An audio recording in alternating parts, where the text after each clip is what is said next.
मेरी मॉम ने सख्ती से कह दिया कि जो भी मुझसे शादी करना चाहता है उसे पहले ही 50 युआन देना पड़ेगा। और मेरी एल्डर सिस्टर गुआनिंग ने ये बात हर जगह फैला दी। वो बोलती थी कि थोड़ा सा मोटा है, थोड़ा सा डार्क है और थोड़ा सा छोटा है, लेकिन मेरा भाई असल में बहुत अच्छा हस्बैंड मटेरियल है। उसकी फ्रेंड्स ये सुनकर पूरी तरह अपना कंट्रोल खो बैठी और जितनी तेज हो सकता था उतनी तेज भाग गई। फिर एक दिन एक बेहद हैंडसम यंग मैन गुआनिंग के साथ बैंक्वेट हॉल में अंदर आता है। उसी पल उसकी सारी फ्रेंड्स पागल हो जाती है। ये वही भाई है जिसे तुम मोटा, डार्क और छोटा बोलती थी। असल में गुआनिंग अपने भाई को लेकर बहुत फेमस थी कि वो पूरी तरह ऑब्सेस्ड है। उसे डर था कि उसकी क्लोज फ्रेंड्स मुझ पर नजर ना डाल दे, इसीलिए वो सबको बताती रहती थी कि मैं छोटा, बदसूरत और कंजूस हूँ। उसका नतीजा ये हुआ कि बड़े होते हुए मैंने एक बार भी डेट नहीं किया और मेरे एडॉप्टिव पेरेंट्स बहुत ज्यादा परेशान हो गए थे। मिसेस गु ने हाथ उठा दिए, तुम आखिर किस तरह की वाइफ ढूंढ रहे हो? और गुआनिंग तो और भी आगे बढ़ गई। उसने साफ बोल दिया कि अगर तुम मेरे कीमती छोटे भाई से शादी करना चाहती हो तो तुम्हें उससे मुझसे भी ज्यादा प्यार करना होगा, तब हम बात करें। उस समय मैं इतना बिजी था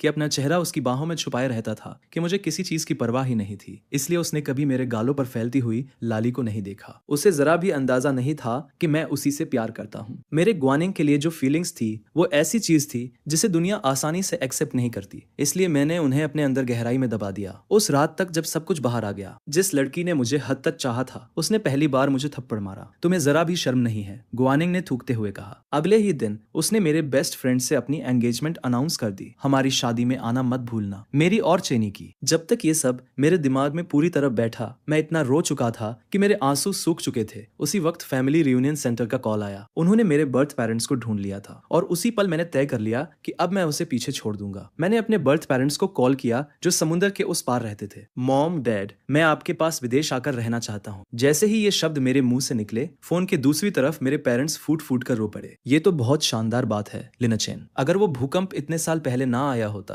तो हमारा परिवार इतना लंबे समय तक अलग नहीं रहता। हम अभी तुम्हें लेने आ रहे हैं। मेरे अंदर एक अजीब सा कड़वा मीठा दर्द उठा। मैंने धीरे से सांस ली और अपने सीने में उठती हुई भावनाओं की लहर को संभाला। मुझे आधा महीना दीजिए, मैंने उनसे कहा। यहाँ अभी कुछ चीजें हैं जो मुझे पहले संभालनी है। जब मैं सब खत्म कर लूंगा तब मैं आ जाऊंगा। बिल्कुल बिल्कुल, हमने सोचा ही नहीं। गु फैमिली ने तुम्हें इतने साल पाला है और हमने सुना है तुम्हारी सिस्टर ने तुम्हें बचपन से बहुत बिगाड़ा है। तुम्हें एक सही तरीके से अलविदा कहना चाहिए। जैसे ही गुआनिंग का जिक्र हुआ, मेरे दिल में हल्का सा दर्द उठ गया। जब मैं 6 साल का था, एक बहुत बड़ा भूकंप आया था जिसने मुझे मेरे पेरेंट्स से अलग कर दिया था। बाद में मुझे राहत संगठन के जरिए गु फैमिली के पास भेज दिया गया। गु फैमिली एक पुरानी और अमीर खानदान थी। मिस्टर और मिसेस गु अपने कामों में इतने बिजी रहते थे कि उन्होंने मुझे अपनाने के बावजूद मुझ पर ज्यादा ध्यान नहीं दिया। अगर सही कहूँ तो मुझे असल में गुआनिंग ने ही बड़ा किया था। जब मैं 7 साल का था और मुझे गरज से डर लगता था, तब गुआनिंग मुझे कसकर पकड़ लेती थी और लोरी गाती थी जब तक मैं सो नहीं जाता था। जब मैं 10 साल का था और अपने क्लासमेट्स के स्नैक्स और खिलौनों को देखकर जलता था, तब गुआनिंग ने पूरा का पूरा कॉर्नर स्टोर खाली कर दिया था। उसने मुझे इतना बिगाड़ दिया था कि मैं वो छोटा प्रिंस बन गया था जिससे हर कोई जलता था। जब मैं 14 साल का था और घर पर बुखार से गिर पड़ा था, तब गुआनिंग ही थी जो सीढ़ियों पर ऊपर नीचे दौड़ती थी, मेरे लिए गर्म पानी लाती थी और मुझे एक एक घूंट करके दवा पिलाती थी। मुझे जो भी चाहिए होता, गुआनिंग मेरी आंख झपकने से पहले ही मेरे हाथ में दे देती थी। आसपास के लोग मजाक करते थे कि गुआनिंग पूरी तरह अपने भाई को लेकर पागल है। किसी को यह नहीं पता था कि उन रातों में हमारे पास सिर्फ एक दूसरे का ही सहारा था। मैं कब से उससे प्यार करने लगा था ये मुझे खुद भी नहीं पता चला, लेकिन मैंने कभी हिम्मत नहीं की कि उसे बता सकूं। मैं बस अपनी फीलिंग्स को छुपकर अपनी डायरी में लिखता था या अपने सबसे करीबी दोस्त चेंजा हुई को सब कुछ बता देता था। लेकिन मैंने कभी ये नहीं सोचा था कि चेंजा हुई सब कुछ गुआनिंग को बता देगा। उस रात गुआनिंग मेरे कमरे में आई। उसका चेहरा बिल्कुल ठंडा था। उसने मेरी डायरी ढूंढी और उसे टुकड़ों में फाड़ दिया। उसने वो सारे फटे हुए पन्ने मेरे ऊपर फेंक दिए। मैं कुछ बोल भी नहीं पाया था कि वो दरवाजा जोर से बंद करके चली गई। उसके बाद उसने जानबूझकर मुझसे दूर रहना शुरू कर दिया। कभी कभी जब हम आमने सामने आते थे तो गुआनिंग मुझे ऐसी नजरों से देखती थी जैसे मैं कोई पूरी तरह अजनबी हूँ। मैं उससे जवाब मांगना चाहता था, लेकिन उसकी जगह मुझे कुछ और ही देखने को मिला। मैंने गुआनिंग को चेनजेई को कोने में दबाकर उसे किस करते हुए देखा, जैसे वो कभी रुकना ही नहीं चाहती थी। शायद कुछ चीजें बहुत पहले ही किस्मत में तय हो जाती है। हमारा एंडिंग पहले से लिखा हुआ था। मेरे और गुआनिंग के बीच कभी कोई फ्यूचर था ही नहीं और गु फैमिली के साथ बिताए गए वो सारे साल बस एक खूबसूरत सपना थे। अब वक्त आ गया था कि मैं अपनी उस राह पर वापस जाऊं जो हमेशा से मेरी थी। इसलिए मैंने फैसला कर लिया कि मैं अपने असली घर वापस जाऊंगा और गुआनिंग के लिए अपने सालों पुराने प्यार को छोड़ दूंगा। उस सुबह मैं जल्दी नीचे आया और देखा कि मेरे एडॉप्टिव पेरेंट्स मुझे बड़े प्यार से नाश्ते के लिए बुला रहे हैं। मैंने हल्की सी मुस्कान दी और उनके पास बैठ गया। फिर मैंने उन्हें सब कुछ बताया कि मुझे मेरे बर्थ पेरेंट्स मिल गए हैं और मैं उनके साथ रहने के लिए देश छोड़ने वाला हूँ। ये तो बहुत शानदार खबर है लिनचेन। हमें बहुत खुशी है कि तुम्हें तुम्हारे तुम्हारा असली परिवार मिल गया। क्या तुमने अपनी सिस्टर को बताया? मैं थोड़ा रुक गया। गुआनिंग को बताऊं? उसका दिल तो अब पूरी तरह चेंजी के पास था। इससे क्या बदल जाता? क्या तुम मुझसे कुछ कहने वाले थे?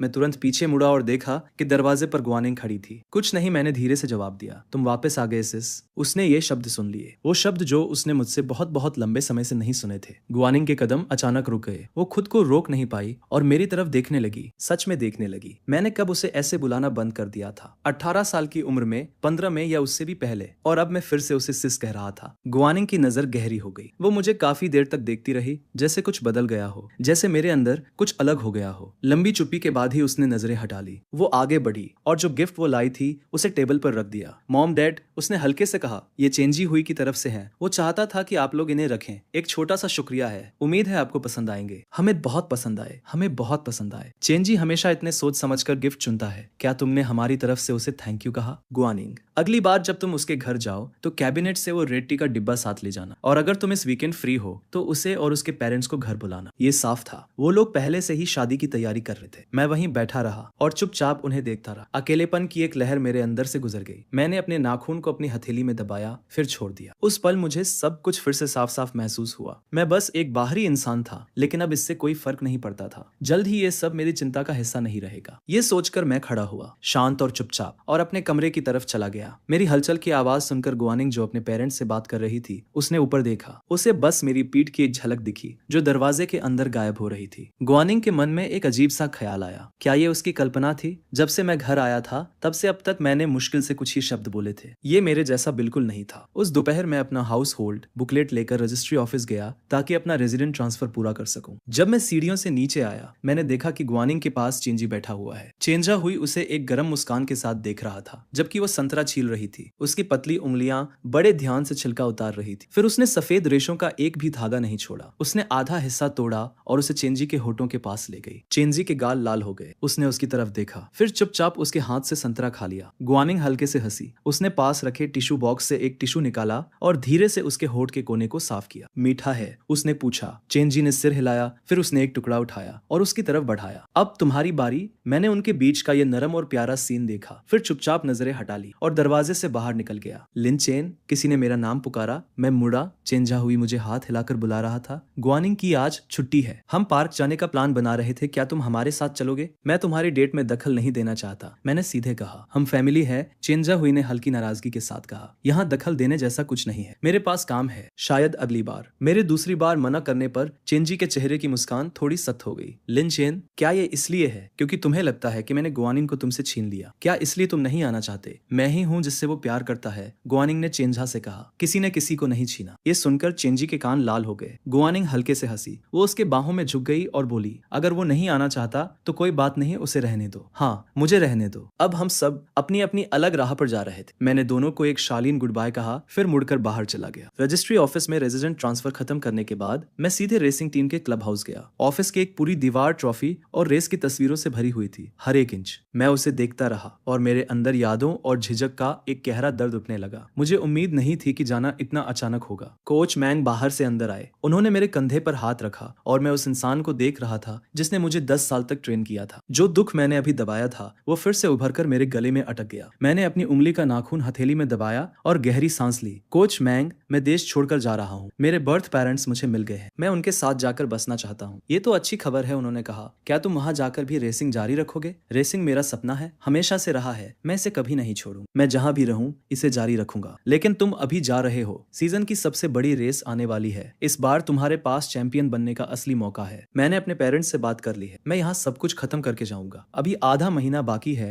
ये एक रेस के लिए काफी है। कोच मैंग ने आखिरकार राहत की सांस ली और फिर से मेरे कंधे पर हाथ थपथपाया। मैं कुछ देर और उनके साथ बात करता रहा। जब मैं अपना बैग लेकर घर के लिए निकला तब काफी देर हो चुकी थी। लेकिन जैसे ही मैंने दरवाजा खोला, चेंजी अभी भी वहां था। मैंने सुना तो समझ आया कि वो लोग शादी की तैयारी की बातें कर रहे थे। अंदर चेंजा हुई कह रहा था, उन सारे गाउन स्टाइल्स ने मैं पूरी तरह कंफ्यूज हो गया हूँ। मुझे समझ ही नहीं आ रहा कौन सा कौन है। मैं सोच रहा था कि लिन चेन से मदद मांग लूं। हम इतने सालों से क्लोज हैं, उसे मेरी पसंद पता है। जैसे ही ये शब्द उसके मुंह से निकले, मैं अंदर आया। लिन चेन, तुम्हारा होने वाला जीजा इन चीजों को लेकर काफी उलझा हुआ है। क्यों ना तुम कुछ दिन उसके साथ रहकर शादी की चीजें चुनने में मदद कर दो। मैंने देखा कि चेंजी हुई की आंखों के कोने पर मुस्कान फैल गई, लेकिन जैसे ही उसकी नजर मुझसे मिली, वो मुस्कान एक स्मर्क में बदल गई। मैंने नीचे देखा, एक पल सोचा, फिर सिर हिला दिया। सॉरी। सॉरी, मैं बिजी हूँ, रेसिंग टीम में अभी बहुत काम बाकी है। मेरे पास सिर्फ आधा महीना था, बस उतना ही। जाने से पहले मुझे बहुत सारी चीजें खत्म करनी थी। सबसे आखिरी चीज जो मैं कर सकता था वो था चेंजी के पीछे घूमना। लेकिन जैसे ही मेरे मुंह से ये शब्द निकले, कमरे का माहौल ठंडा हो गया। तुम्हारा बेस्ट फ्रेंड शादी कर रहा है और तुम कुछ दिनों के लिए अपने काम साइड में नहीं रख सकते। ये बात तय हो गई। मैं कल टीम को कॉल करके तुम्हारी छुट्टी अरेंज कर दूंगी। अगर वो अपनी पोजीशन का इस्तेमाल करके मेरे लिए छुट्टी तय कर देगी तो मेरे पास मना करने का क्या हक था। मेरे होठों पर एक कड़वी सी मुस्कान आ गई। मैंने और कुछ नहीं कहा। अगले कुछ दिनों तक मेरे पास कोई चॉइस नहीं थी, मुझे सब कुछ साइड में रखना पड़ा। मैंने अपना पूरा ध्यान चेंजा हुई पर लगा दिया, उसकी शादी की चीजें चुनने में उसकी मदद करते हुए। मुझे लगा था कि ये बस एक छोटा सा डिपार्टमेंट स्टोर ट्रिप होगा। मैं गलत था। वो मुझे शहर के साउथ एंड से खींचकर सीधे नॉर्थ एंड तक ले गया। शादी के गाउन से लेकर एक छोटे से वाइन ग्लास तक हर चीज में उसे मेरी राय चाहिए थी। हर बार जब मैं कहता कि वो किसी को भेजकर ग्वानिंग से पूछ ले, वो हाथ हिलाकर मना कर देता। उसे क्यों परेशान करना, वो हमेशा इतनी बिजी रहती है, वो बस पैसों से चीजें खरीद देती है। असल में मुझे समझने वाला तो तुम ही हो। पिछली बार जब मैंने उसे वेडिंग रिंग्स चुनने के लिए साथ चलने को कहा था, उसने पूरा का पूरा डिस्प्ले केस मेरे घर भिजवा दिया और कहा कि जो पसंद हो चुन लो। वो ये सब शिकायत की तरह बोल रहा था, लेकिन उसकी आंखों में छुपा हुआ गर्व साफ दिख रहा था। मैं चुपचाप सुनता रहा, उसे कोई भी रिएक्शन नहीं दिया जिसकी उसे उम्मीद थी। चेंजी हुई कुछ और बोलने ही वाला था, तभी उसकी नजर किनारे पड़ी एक आकृति पर गई। दरवाजे पर खड़ी एक औरत को देखकर वो चौंक गया। तुम यहाँ क्या कर रही हो? मैंने ऊपर देखा और उसी वक्त उसे भागते हुए ग्वानिंग की बाहों में जाते देखा। ग्वानिंग ने उसे पकड़ लिया और कहा, तुमने कहा था कि शहर के बाहर वाले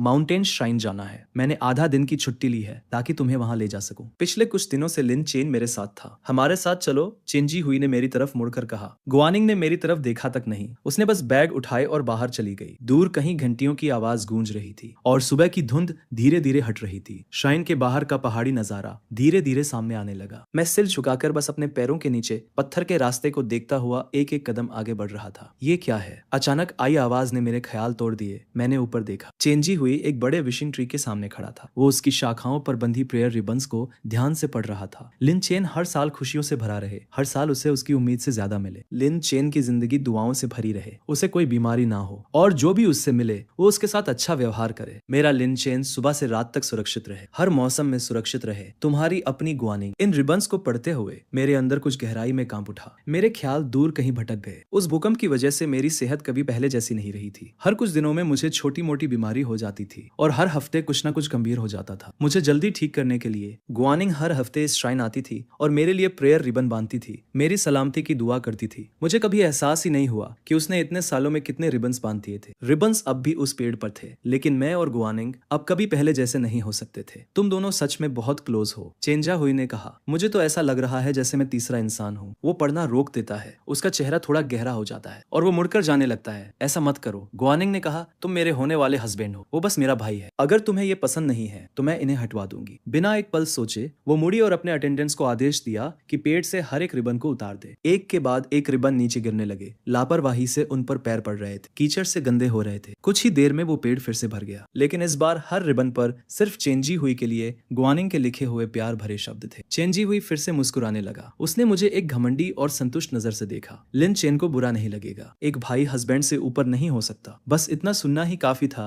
कि चेंजी हुई फिर से खुश हो गया। जब हम वापस शहर की तरफ जा रहे थे, वो पूरे रास्ते ग्वानिंग के साथ चिपका रहा। मैं पीछे की सीट पर बैठा था और अपनी आंखें बंद कर ली। मैं बस थोड़ा आराम करने ही वाला था, तभी अचानक कार झटके से आगे बढ़ी और तेज स्पीड पकड़ ली। मैंने आंखें खोली और पूछने ही वाला था कि क्या हो रहा है, तभी एक जोरदार टक्कर की आवाज मेरे कानों में गूंज गई। कार ड्रेल तोड़ते हुए कई बार पलटी खा गई और आखिर में एक गहरी पहाड़ी खाई में जाकर अटक गई। मेरा सिर पीछे सीट से जोर से टकराया। मेरी नजर धुंधली पड़ने लगी और सब कुछ अंधेरा होने लगा। जब मुझे होश आया, मैंने खुद को सीट में फंसा हुआ पाया। एक टूटी हुई टहनी मेरे हाथ में गहराई तक घुस गई थी। मेरे बगल में चेंजी हुई बेहोश पड़ा था। उसे ज्यादा चोट नहीं आई थी, बस सदमे की वजह से बेहोश था। सामने की सीट पर ग्वानिंग ने तुरंत रिएक्ट किया। उसने खिड़की तोड़ी और खुद को बाहर निकाला। वो कई बार लड़खड़ाई, लेकिन फिर संभल गई। उसने मेरी तरफ देखा, दर्द में सांस लेती हुई, फिर बेहोश पड़े चेंजी हुई की तरफ देखा। वो बस एक पल के लिए रुकी, फिर उसने चेंजी हुई को अपनी पीठ पर उठा लिया। मैं पहले चेंजी हुई को ले जा रही हूँ, मैं तुम्हारे लिए किसी को भेज दूंगी। उसने मेरी तरफ दोबारा देखा तक नहीं। वो उसे लेकर जल्दी जल्दी चली गई, जैसे एक सेकंड की देरी भी उसकी जान ले सकती हो। जिस पल उसने मुझे पीछे छोड़ने का फैसला किया, मैंने खुद से कह दिया कि अब मैं उसके लिए कभी नहीं रहूं। अब से मैं सिर्फ अपने लिए जीऊंगा। लेकिन उस खाई में अकेले फंसे हुए मैं उस भूकंप को याद किए बिना नहीं रह पाया। कैसे मैं तब भी मलबे के नीचे दबा हुआ था, अंधेरे में जमीन के नीचे, बिल्कुल अकेला। मैं 3 दिन और 3 रात तक फंसा रहा था। गू फैमिली के मुझे अपनाने के बाद मैं हर रात उन दिनों के बारे में सपने देखता था। हर रात मैं कंबल के नीचे कांपता हुआ रोता था और खुद को रोक नहीं पाता था। तब गुआनिंग हमेशा मेरे कमरे में दौड़ कर आती थी। वो मुझे अपनी बाहों में कसकर पकड़ लेती थी। डरो मत, मैं हूँ यहाँ, मैं कभी किसी को तुम्हें चोट नहीं पहुंचाने दूंगी। और अब मैं उसे दूर जाते हुए देख रहा था जब तक वो पूरी तरह गायब नहीं हो गई। आसमान धीरे धीरे और अंधेरा होता गया। गुआनिंग कभी वापस नहीं आई। मेरे होठों पर एक कड़वी मुस्कान आ गई। मैंने जितनी ताकत बची थी उससे दर्द को सहते हुए खुद को संभाला। मैंने दर्द को नजरअंदाज किया और खुद को उस मलबे के नीचे से खींचकर बाहर निकाला। फिर मैंने दांत भींचे और अपने हाथ से उस टहनी को बाहर खींच लिया। मैं इंच दर इंच सड़क की तरफ रेंगता गया। मुझे नहीं पता इसमें कितना समय लगा। आखिरकार मैं मेन रोड तक पहुंच गया और फिर मैं पूरी तरह बेहोश हो गया। जब मुझे होश आया, मैं अस्पताल के बेड पर लेटा हुआ था। मेरा हाथ मोटी पट्टियों से बंधा हुआ था। बेहोश होने से पहले की मेरी आखिरी याद ये थी कि एक अनजान इंसान ने मुझे ढूंढा और मेरी मदद की। और जब से मुझे अस्पताल में भर्ती किया गया था, गुआनिंग मुझसे मिलने नहीं आई, एक बार भी नहीं। एक नर्स ने मुझे बताया कि वो चेंजी हुई की देखभाल कर रही। उसे बस हल्की चोट आई थी। फिर भी उसने उसके लिए पूरे अस्पताल का एक फ्लोर रिजर्व कर लिया था ताकि वो आराम से बिना किसी डिस्टर्बेंस के रह सके। मैंने ये सब सुना और अपने पट्टियों में लिपटे हुए हाथ की तरफ देखा। मुझे वो वक्त याद आया जब मुझे सिर्फ एक मामूली सा सर्दी जुकाम हुआ था और गुआनिंग ने उसे ऐसे लिया था जैसे कोई बहुत बड़ा संकट हो। वो एक पल के लिए भी मेरे पास से हटी नहीं थी। जिस दिन मुझे डिस्चार्ज किया गया, मेरे कई दोस्त मुझे लेने आए। उनमें एक लड़की भी थी जिसने पहले मुझे प्रपोज करने की कोशिश की थी। जब उसने मुझे फूल दिए, मैंने आदतन मना करने के लिए हाथ बढ़ाया, लेकिन वो घबरा गई और मेरी बात काट दी। लिन चेन, गलत मत समझना, ये बस तुम्हारे ठीक होकर बाहर आने की खुशी में है। मुझे पता है तुम जल्द ही जा रहे हो। मैं बस चाहती हूँ कि तुम जहाँ भी जाओ खुश रहो। उसकी बात सुनकर मैं थोड़ा चौंक गया। मैं एक पल के लिए रुका, फिर धीरे से उसे थैंक यू कहा। लेकिन जैसे ही मैं मुड़ा, मैंने दरवाजे पर गुआनिंग को खड़ा देखा। वो बहुत कम गुस्सा दिखाती थी, लेकिन इस वक्त उसका चेहरा पूरी तरह ठंडा हो गया था। उसने मेरे हाथ में फूलों को देखा, फिर बिना कुछ कहे मुड़कर चली गई। मैं वहीं खड़ा रह गया, कंफ्यूज, उसे आखिर गुस्सा किस बात का था। मैंने ज्यादा सोचा नहीं। जब मैं घर पहुंचा, मैंने फूलों को एक वास में रख दिया। तभी मेरे दरवाजे पर अचानक दस्तक हुई। मैंने दीवार का सहारा लिया और धीरे धीरे दरवाजे तक गया। मैंने दरवाजा खोला और सामने गुआनिंग खड़ी थी। जब से उसे मेरे फीलिंग्स के बारे में पता चला था, हमारे बीच सब कुछ बर्फ जैसा ठंडा हो गया था। उसने तब से मेरे दरवाजे पर कभी दस्तक नहीं दी थी। तो वो अब यहाँ क्यों आई थी? मैं कुछ बोल पाता उससे पहले ही गुआनिंग ने मुझे अचानक से गले लगा लिया। उसकी उस अचानक हरकत से मैं कुछ कदम पीछे लड़खड़ा गया। अगली सुबह मैं बाहर निकला तो देखा गुआनिंग मेरी तरफ आ रही थी। उसकी भौहें सिकुड़ी हुई थी। मैं तुम्हारे कमरे में क्यों था? उसे पिछली रात की कोई याद नहीं थी। मैं समझाने ही वाला था कि उसने तेज आवाज में मुझे रोक दिया। क्या तुम मुझे वहां लेकर गए थे? लिनचेन, मैंने तुम्हें पहले ही कहा है कि हमारे बीच कुछ नहीं है और कभी होगा भी नहीं। मैं शादी कर रही हूँ। क्या तुम अभी भी इसी बात को पकड़े हुए हो? मैं कुछ पल के लिए चुप खड़ा रहा, फिर मैंने सिर झुका लिया और कुछ नहीं कहा। क्या फायदा था? उसकी नजर में उससे प्यार करना पहले ही एक गुनाह था। अब मैं जो भी करता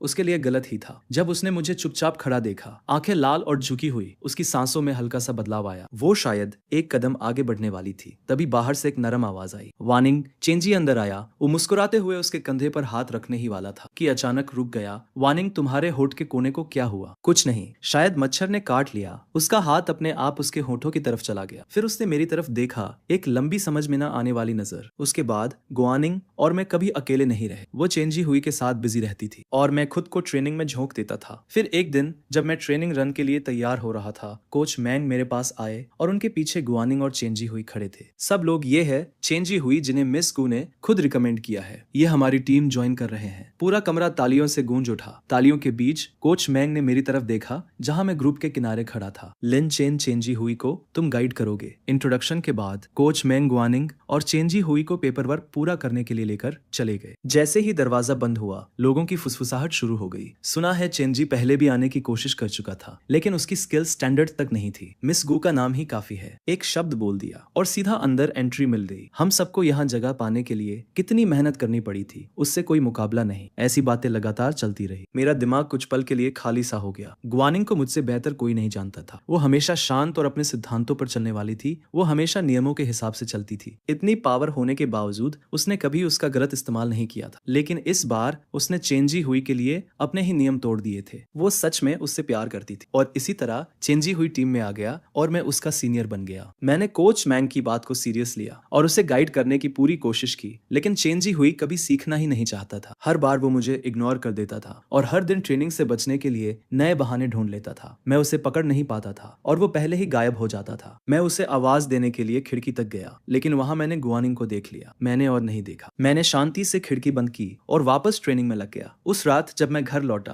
तो देखा गुआनिंग गेट के पास खड़ी थी। उसका चेहरा समझ नहीं आ रहा था, लेकिन ऐसा लग रहा था जैसे वो मेरा इंतजार कर रही थी। मैं कुछ पूछता उससे पहले ही उसकी आवाज ठंडी और तेज आई। लिन चेंजी हुई को टारगेट करना बंद करो। अगर तुम्हें उससे कोई दिक्कत है तो सीधे बोलो। मैं पहले से ही थका हुआ था। उसकी ये बात सुनकर मेरे अंदर एक साथ बहुत सारी भावनाएं उमड़ पड़ी। दर्द, दुख, बेबसी। ये समझने के लिए किसी जीनियस की जरूरत नहीं थी कि चेंजी हुई ने उससे बात घुमा दी थी। मैंने खुद को समझाने की कोशिश भी नहीं की। मैं बस उसके पास से निकलकर अपने कमरे में चला गया। उसके बाद मैंने चेंजी हुई को लेकर बहुत ढील दे दी, जिससे वो और ज्यादा घमंडी हो गया। वो बस ट्रैक पर आता, साइन करता और फिर गायब हो जाता। बाकी लोग उसे टोकना चाहते थे। मैंने उन्हें रोक दिया। मैंने सिर हिलाया। ये उसकी जिंदगी है। अगर वो फेल होगा तो टीम से बाहर हो जाएगा। ये उसकी जिम्मेदारी है। और सच कहूं तो अब मेरे पास उसके पीछे भागने का टाइम भी नहीं था। मुझे लगा यहीं सब खत्म हो जाएगा, लेकिन फिर गुआनिंग खुद मुझे ढूंढते हुए आई। अचानक से उसने कहा कि मैं अपनी आने वाली रेस की जगह चेंजी को दे दूं। पहले तो मुझे समझ ही नहीं आया कि वो क्या कह रही है। जब उसने दोबारा पूछा कि क्या मैं तैयार हूं, तब मैंने सिर उठाकर उसकी तरफ देखा। मेरी आंखों में ठंडा गुस्सा भरा हुआ था, जिसे मैं मुश्किल से कंट्रोल कर रहा था। तुम मुझसे कह रही हो कि मैं अपनी जगह उसे दे दूं। मैंने अपनी आवाज संभालने की कोशिश की, लेकिन उसमें हल्का कंपन साफ था। वो तुम्हारा होने वाला जीजा है और ये सिर्फ एक रेस स्लॉट है। क्या ये इतना जरूरी है? गुआनिंग, तुम अच्छे से जानती हो कि रेसिंग मेरे लिए क्या मायने रखती है। उस पल गुआनिंग के दिल में जैसे किसी ने जोर से पकड़ लिया हो। उसे शायद वो सारे साल याद आ गए जब वो मुझे अपनी पूरी ताकत से ट्रेनिंग करते हुए देखती थी, जब तक मेरे अंदर कुछ बचता ही नहीं था। उसका हाथ अचानक कस गया। उसके बाद उसने कुछ नहीं कहा। वो मुड़ी और चुपचाप वहां से चली गई। जब से चेंजा हुई गुआनिंग के नाम के दम पर टीम में आया था, टीम धीरे धीरे दो हिस्सों में बंट गई थी। एक तरफ हम थे जो अपने गोल के लिए मेहनत से ट्रेनिंग करते थे। दूसरी तरफ वो लोग थे जो चेंजा के आसपास रहते थे, ट्रेनिंग छोड़ते थे और उसकी खुशामद करने में लगे रहते थे ताकि वो गुआनिंग से उनके लिए कुछ फायदे दिलवा दे। दोनों साइड्स के बीच कभी सीधा टकराव नहीं हुआ था, जब तक एक दिन ट्रेनिंग के बाद वो पल नहीं आया। लिन चेंजा हुई ने मुस्कुराते हुए कहा, लेकिन उसकी मुस्कान आंखों तक नहीं पहुंची। एक चीज है जो मुझे समझ नहीं आ रही। क्या तुम मुझे समझा सकते हो? उसके सवाल में जरा भी सच्चाई नहीं थी। मैंने हल्का सा भौहें सिकोड़ ली और जवाब देने ही वाला था कि उसके एक आदमी ने पीछे से मुझे धक्का दे दी। तुम्हारी प्रॉब्लम क्या है? चेंजा हुई तुमसे इतनी इज्जत से मदद मांग रहा है और तुम ऐसा एटीट्यूड दिखा रहे हो। क्या मतलब? तुम्हारी प्रॉब्लम क्या है? मेरी तरफ से एक आदमी तुरंत पलट कर बोला। मैं पूछना चाहता हूँ कि चेंजा हुई की प्रॉब्लम क्या है? पूरी ट्रेनिंग के दौरान उसके पास सवाल पूछने का टाइम था, लेकिन उसने एक बार भी नहीं पूछा। और अब जब सब खत्म हो गया, अचानक उसे मदद चाहिए। ये कोई इत्तेफाक है क्या? ब्लेज मेरे लिए आगे आया और गुस्से में बोल पड़ा। मैं नहीं चाहता था कि बात बढ़े। मैंने हाथ बढ़ाकर ब्लेज को पीछे खींचा, लेकिन चेंजा हुई की साइड ने इसे डर समझ लिया और उनकी बातें और गंदी होती चली गई। अब डर लग रहा है। सुन ले, चेंजा हुई इस टीम का टॉप ड्राइवर बनने वाला है। लिन चेन, तुझे तो ये अपने आप में इज्जत समझनी चाहिए कि वो तुझसे कुछ पूछ रहा है। तू बस एक अनाथ है। अगर चेंजा हुई नाराज हो गया ना, तो देखना कितनी जल्दी तुझे यहाँ से बाहर फेंक दिया जाएगा। चिल्लाने के बीच ही किसी ने पहला घूसा मार दिया। दोनों साइड्स तुरंत लड़ाई में कूद पड़े। पूरा माहौल एकदम बेकाबू हो गया। उस अफरा तफरी के बीच चेंजा हुई अचानक मेरे पास आया और मुझे जोर से धक्का दिया। मैं पहले से ही प्लेटफॉर्म के किनारे खड़ा था। मैं नीचे गिरने वाला था। उस एक पल में मैंने चेंजा को पकड़ लिया और उसे भी अपने साथ नीचे खींच लिया। हम दोनों साथ में प्लेटफॉर्म से नीचे गिर गए। हर तरफ चीखें गूंजने लगी। पूरा जगह हंगामे में बदल गया। जब तक ग्वानिंग वहां पहुंची, हमें ऑपरेशन रूम की तरफ ले जाया जा रहा था। उसने हमें देखा और उसका चेहरा सफेद पड़ गया। उसकी हमेशा शांत रहने वाली आवाज में हल्का कंपन था। कितनी बुरी हालत है। दोनों प्लेटफॉर्म से गिरे हैं। दोनों के पैर टूटे हुए हैं और गिरते वक्त लिन चेन नीचे दब गया था। उसकी चोटें ज्यादा गंभीर है। फ्रैक्चर के लिए सिर्फ एक बोन रिपेयर इंजेक्शन है, लेकिन मिस्टर चेन के पैर उसके बिना भी ठीक हो जाएंगे। अब फैसला आपका है। इंजेक्शन किसे देना है? चेंजा को दे दो। डॉक्टर की बात पूरी भी नहीं हुई थी कि ग्वानिंग ने बीच में ही काट दिया। उसकी आवाज में कोई शक की जगह नहीं थी। जैसे ही मैंने वो टोन सुनी, दर्द के बीच मेरी होश वापस आ गई और उसके शब्द बिजली की तरह मेरे अंदर गूंज गए। उसे पता था, उसे बहुत अच्छे से पता था कि एक रेसिंग ड्राइवर के लिए पैर का क्या मतलब होता है। और डॉक्टर ने अभी कहा था कि चेंजा बिना इंजेक्शन के भी ठीक हो जाएगा। मैंने दर्द सहते हुए खुद को संभाला। अपनी आखिरी बची ताकत से मैं टूटकर उससे विनती करने लगा, प्लीज मत करो, मैं तुमसे भीख मांग रहा हूँ, प्लीज ये मुझे दे दो। कोई बात नहीं अगर तुम मुझसे प्यार नहीं करती, कोई बात नहीं अगर तुमने मुझे उस खाई में अकेला छोड़ दिया था, लेकिन तुम जानती हो कि मेरे पैर मेरे लिए क्या मायने रखते हैं। मैं उन्हें खो नहीं सकता। मेरे पास अभी भी एक सपना है जिसे मुझे पूरा करना है, प्लीज। आखिरी शब्द तक पहुंचते पहुंचते मैं पूरी तरह टूट चुका था। आंसू एक के बाद एक मेरे चेहरे पर बहते जा रहे थे। वो लड़का जो कभी कितना भी दर्द हो रोता नहीं था, आज बिना रुके रो रहा था। ग्वानिंग का हाथ जो उसके बदल में था, जोर से भींच गया। वो कुछ कहने ही वाली थी, तभी चेंजा हुई जो हमारे पास बेहोश पड़ा था, दर्द से झटके में जाग गया। गिरने की याद और पैरों में उठता दर्द एक साथ उस पर टूट पड़ा। वो घबराकर चिल्लाया, वानिंग, मेरे पैर बहुत दर्द हो रहा है, प्लीज मेरी मदद करो। उसकी आवाज सुनते ही ग्वानिंग ने मेरा हाथ झटक दिया और तुरंत चेंजा के पास भाग गई। सब ठीक है, मैं अभी डॉक्टर से तुम्हें इंजेक्शन दिलवाती हूँ। बिना एक सेकंड गवाए उसने डॉक्टर को चेंजा को इंजेक्शन देने को कहा। जहां मैं पड़ा था वहां से मैं ये सब देख रहा था। मैंने अपने टूटे हुए शरीर को खींचकर उस इंजेक्शन तक पहुंचने की कोशिश की। उसे डॉक्टर के हाथ से छीन लेना चाहता था, लेकिन मेरे टूटे हुए पैर मुझे हिलने तक नहीं दे रहे थे। मैं कुछ भी नहीं कर पाया। वो ठंडी सुई चेंझा के पैरों में घुस गई। मैं बेबस होकर देखता रहा जैसे वो बोन रिपेयर इंजेक्शन धीरे धीरे उसके शरीर में उतर रहा था, एक एक बूंद। 3 दिन बाद मुझे आखिर होश आया। इस बार गुआनिंग मेरे बेड के पास थी। वो बहुत थकी हुई लग रही। उसकी आंखों में लाल लकीरें साफ दिख रही थी। जैसे ही उसने मुझे जागते देखा, उसका हाथ हल्का कांपता हुआ मेरी तरफ बढ़ा। मैंने मुंह फेर लिया। उसका हाथ हवा में ही रुक गया। कुछ पल बाद उसने धीरे से उसे वापस खींच लिया। उसकी आवाज सूखी और खाली सी थी। तुम्हारे पैर, तुम चल तो पाओगे, लेकिन अब कभी रेस नहीं कर पाओगे। कभी नहीं, मैं तुम्हारा ख्याल रखूंगी, लेकिन चेंजा हुई मेरा फियांसे है। मैं उसे छोड़ नहीं सकती। मेरे अंदर बहुत कुछ होना चाहिए था। गुस्सा, दर्द, टूटना, चीख, लेकिन सब कुछ जैसे खत्म हो गया था। बस एक खालीपन बचा था। कृपया चले जाओ, मैंने धीरे से कहा। कमरे में लंबी चुप्पी छा गई। आखिर में गुआनिंग खड़ी हुई, धीरे से बोली, आराम करो, और बाहर चली गई। जैसे ही दरवाजा बंद हुआ, मैं आखिरकार टूट गया। मैं जोर से रोने लगा, अपने टूटे हुए पैरों को देखते हुए। मेरा रेसिंग का सपना पूरी तरह खत्म हो चुका था। डॉक्टर के ये कहने के बाद कि मैं अब कभी रेस नहीं कर पाऊंगा, मैं धीरे धीरे एक खाली खोल बन गया। ना रोना, ना हंसना, बस कुर्सी पर बैठकर खिड़की के बाहर खाली नजरों से देखना। दिन गुजरते गए जब तक वो रेस का दिन नहीं आ गया। गू फैमिली के रोकने के बावजूद मैं खुद को घसीटते हुए रेस ट्रैक तक पहुंच गया। मैं सबसे आखिरी रो में जाकर बैठ गया और ट्रैक की तरफ देखते हुए बस चुपचाप बैठा रहा। मैंने देखा कि चेंजी हुई मेरे स्लॉट्स में ट्रैक पर उतरा और वो सारी तालियां और फूल ले रहा था जो असल में मेरे होने चाहिए थे। रेस खत्म होने के बाद गुआनिंग हाथ में फूल लेकर आगे बढ़ी। बाकी लोग भी चेंजी हुई के आसपास इकट्ठा होकर उसे बधाई देने लगे। मैं वहीं अकेला बैठा रहा, भीड़ को आते जाते देखता रहा और फिर धीरे धीरे पूरा मैदान खाली होता गया। मुझे नहीं पता कितना वक्त गुजर गया जब मैं आखिरकार उठा और उनकी तरफ चल पड़ा। गुआनिंग ने मुझे आते देखा और तुरंत चेंजी हुई के सामने खड़ी हो गई। अगर तुम गुस्से में हो तो मुझ पर निकाल लो, उसे चोट मत पहुंचाना। मैं गुस्से में नहीं हूँ, मैं तुम्हें एक गिफ्ट देने आया हूँ। मेरी ये बात सुनकर वहां खड़े सभी लोग हैरान रह गए। मेरे साथ चलो, इतना कहकर मैं मुड़ गया और वेन्यू से बाहर निकल गया। जैसे ही वो बाहर आए, आसमान में एक पटाखा फूटा। वो खुला और रोशनी की पंखुड़ियां ऐसे बरसने लगी जैसे आसमान से फूल गिर रहे हो। एक के बाद एक पटाखे रात के आसमान को चमकाने लगे। गुआनिंग की आंखों में हैरानी की चमक आई। फिर उसने मेरी आवाज सुनी। गुआनिंग, तुम्हें याद है वो रात जब मैंने अपनी पहली रेस जीती थी? तुमने मेरे लिए पटाखे जलाए थे, पूरा आसमान भर दिया था तुमने कहा था कि मेरी बाकी जिंदगी भी हवा की तरह आजाद और चमकदार हो। आज मैं वही पटाखे तुम्हें लौटा रहा हूँ। तुम्हें और मेरे ब्रदर इन लॉ को साथ में पूरी जिंदगी बिताने की शुभकामनाएं दे रहा हूँ। ब्रदर इन लॉ शब्द सुनते ही जैसे उसे झटका लगा। गुआनिंग की आंखें सीधे मेरी तरफ टिक गई। ये पहली बार था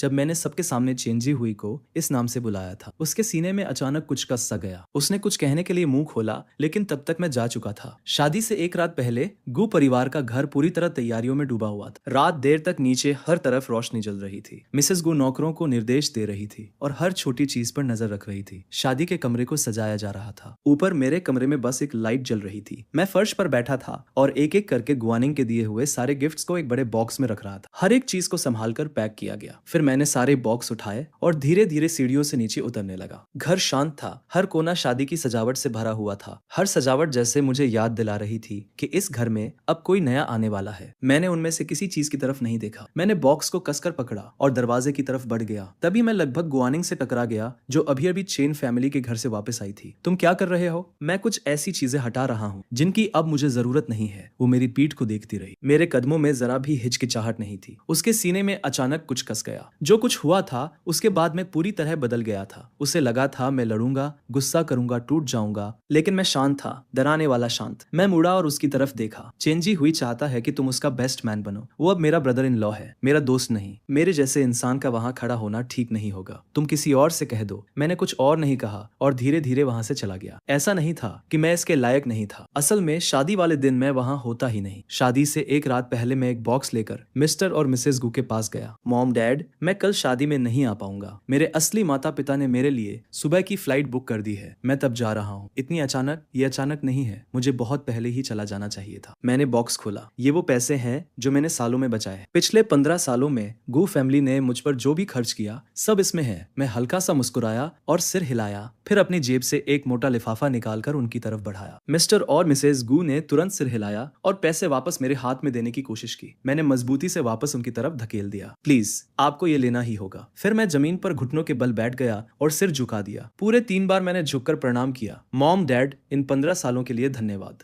आप लोगों ने जो भी किया है मैं उसे पूरी जिंदगी याद रखूंगा और कभी नहीं नहीं भूलूंगा। अब से मैं आपके साथ नहीं रहूंगा। मैं उम्मीद करता हूँ कि आप दोनों स्वस्थ रहे और लंबी खुशहाल जिंदगी जिए। जब मैंने सिर उठाया तो मेरी आंखों में आंसू चमक रहे थे। मेरे माथे पर हल्का सा खून का निशान था। शादी वाले दिन गुआनिंग को निकल जाना चाहिए था, लेकिन वो अभी भी वहीं खड़ी थी। वो मेरे कमरे के बाहर खड़ी थी, इधर उधर चल रही थी और बंद दरवाजे को घूर रही थी। उसके सीने में एक तेज दर्द उठा। उसे लग रहा था कि अगर वो अभी चली गई तो कुछ ऐसा खो देगी जो कभी वापस नहीं मिलेगा। मैंने दरवाजा खोला और वो वहीं खड़ी थी। क्या हुआ? मेरी आंखों की दूरी और चेहरे की ठंडक देखकर उसका दिल कांप गया। तुम मेरे साथ क्यों नहीं चलती? मैं एक पल के लिए रुका, जाकर उसे और चेंजी हुई को सबके सामने देखूं। मैंने अपनी घड़ी की तरफ देखा। मेरे पास अभी वक्त नहीं है, मुझे अभी एक जरूरी काम पूरा करना है। मैं वहां मिलूंगा। गुआनिंग कुछ और कहना चाहती थी, लेकिन नीचे से मिसेस गू की आवाज ऊपर आई। वार्निंग, समय हो गया है। मैंने उसके सामने मना कर दिया था। नीचे से उसके माता पिता बार बार बुला रहे थे, फिर भी गुआनिंग वहीं खड़ी रही। जब आवाजें और तेज हो गईं, तब उसने अपने अंदर उठ रही घबराहट को दबाया। सेरेमनी शुरू होने से पहले मुझसे मिलना। उसने कहा, मुझे तुमसे एक जरूरी बात कहनी है। मैंने कुछ नहीं कहा, मैं बस नीचे देखते हुए खड़ा रहा। मेरी आंखें शांत और दूर थी। गुआनिंग इसे ऐसे जाने देने वाली नहीं थी। उसने फिर से कहा, जो मुझे कहना है वो बहुत जरूरी है, तुम्हें आना ही होगा। मैं समझ गया कि वो बिना जवाब लिए नहीं जाएगी, इसलिए मैंने झूठ बोलते हुए सिर हिला दिया। ठीक है, शायद इससे उसे थोड़ी राहत मिली। उसने आखिरकार दरवाजे को पकड़े हुए हाथ को छोड़ा और मुड़कर जाने लगी। मैंने उसे नीचे जाते देखा और फिर उसे शादी की गाड़ी में बैठते हुए देखा। एक एक करके बाकी लोग भी आए और पीछे की गाड़ियों में बैठ गए। आखिर में रस्मी तोपे दागी गई। शादी का जुलूस आगे बढ़ने लगा और मेरी नजरों में छोटा होता गया, जब तक कि पूरी तरह गायब नहीं हो गया। तुम्हारी शादी मुबारक हो, गुआनिंग, मैंने धीरे से कहा और मेरी नजरें खाली सड़क पर टिकी रही। अलविदा। फिर मैंने वो सूटकेस उठाया जो मैंने कई दिन पहले पैक किया था और धीरे धीरे सीढ़ियां उतरकर दरवाजे से बाहर निकल गया, एक एक कदम बढ़ाते हुए एयरपोर्ट की तरफ। मैंने पीछे मुड़कर नहीं देखा। चेन और गू फैमिली की शादी पूरे शुंगू शहर में चर्चा का विषय बन गई थी। जुलूस आने से काफी पहले ही सड़कों के दोनों तरफ भीड़ लग गई थी। सब लोग गू फैमिली के शादी वाले मिठाई फेंकने का इंतजार कर रहे थे। चारों तरफ से शुभकामनाएं सुनाई दे रही थी, लेकिन शादी की गाड़ी के अंदर बैठी गुआनिंग को इनमें से कुछ भी महसूस नहीं हो रहा था। वो बार बार आज सुबह के बारे में सोच रही थी, जब वो मेरे दरवाजे के बाहर खड़ी थी और उसका दिल अजीब तरीके से धड़क रहा था। उसके अंदर की बेचैनी फिर से बढ़ने लगी। उसे बार बार लग रहा था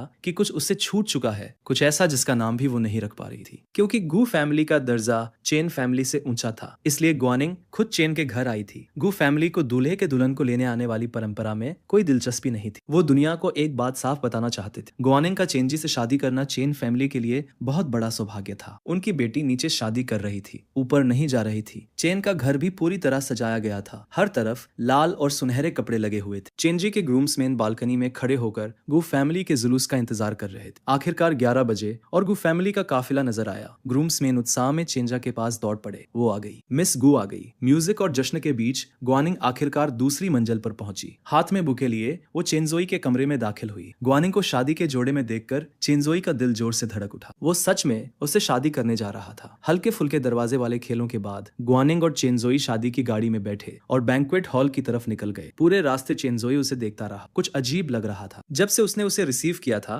तब से अब तक गुआनिंग कहीं और ही खोई हुई लग रही थी। उसने हाथ बढ़ाकर उसके गाउन का किनारा हल्के से खींचा। वानिंग, क्या बात है? तुम खुश नहीं लग रही। मैं कल रात शादी के बारे में सोच रही थी, नींद नहीं आई, बस नर्वस थी, गुआनिंग ने जवाब दिया। चेंजी हुई ने यह मान लिया और बात को वहीं छोड़ दिया। उसने धीरे से अपना हाथ उसके कंधे पर रख दिया। गाड़ी वेन्यू पर पहुंच गई। वो अंदर गए और वेटिंग रूम में आराम करने लगे। कुछ देर बात करने के बाद गुआनिंग उठी और बाहर चली गई। उसे याद आया कि उसने सुबह मुझसे क्या कहा था और उसने तुरंत स्टुअर्ड को बुलाया। उसने उससे कहा कि मुझे उसके पास लेकर आए। इंतजार करते हुए उसके अंदर एक अजीब सी उलझन फैल गई। वो मुझे बताना चाहती थी कि अब चेंजी हुई मेरा ब्रदर इन लॉ है और मेरे दिल में जो भी हो मुझे उसके सामने कभी नहीं दिखाना चाहिए, और ये भी कि चेंजाही के गू घर में आने के बाद भी मेरे लिए वहां जगह बनी रहेगी। मुझे जाने की जरूरत नहीं है। उसके दिल में मैं अभी भी उसका छोटा भाई था। उसने बहुत सारी बातें सोच रखी थी जो वो मुझसे कहना चाहती थी, यहाँ तक कि कैसे शुरू करेगी ये भी सोच लिया था। लेकिन जब उसने स्टुअर्ट को अकेले वापस आते देखा तो उसने जो कुछ भी तैयार किया था वो सब घबराहट में गायब हो गया। लिन चेन कहाँ है? स्टुअर्ट ने मुंह खोला। उसे समझ नहीं आ रहा था कि कहां से शुरू करे। जब उसे मुझे ढूंढने भेजा गया था तब वो सीढ़ियों पर मिस्टर और मिसेस गू से टकरा गया था। जब उन्होंने सुना कि उसे क्यों भेजा गया है तो उन्होंने एक दूसरे की तरफ देखा। अब तक लिन चेन शायद प्लेन में बैठ चुका होगा। शादी शुरू होने वाली थी। अगर गुआनिंग अभी मुझे ढूंढने जाती तो उसे सब पता चल जाता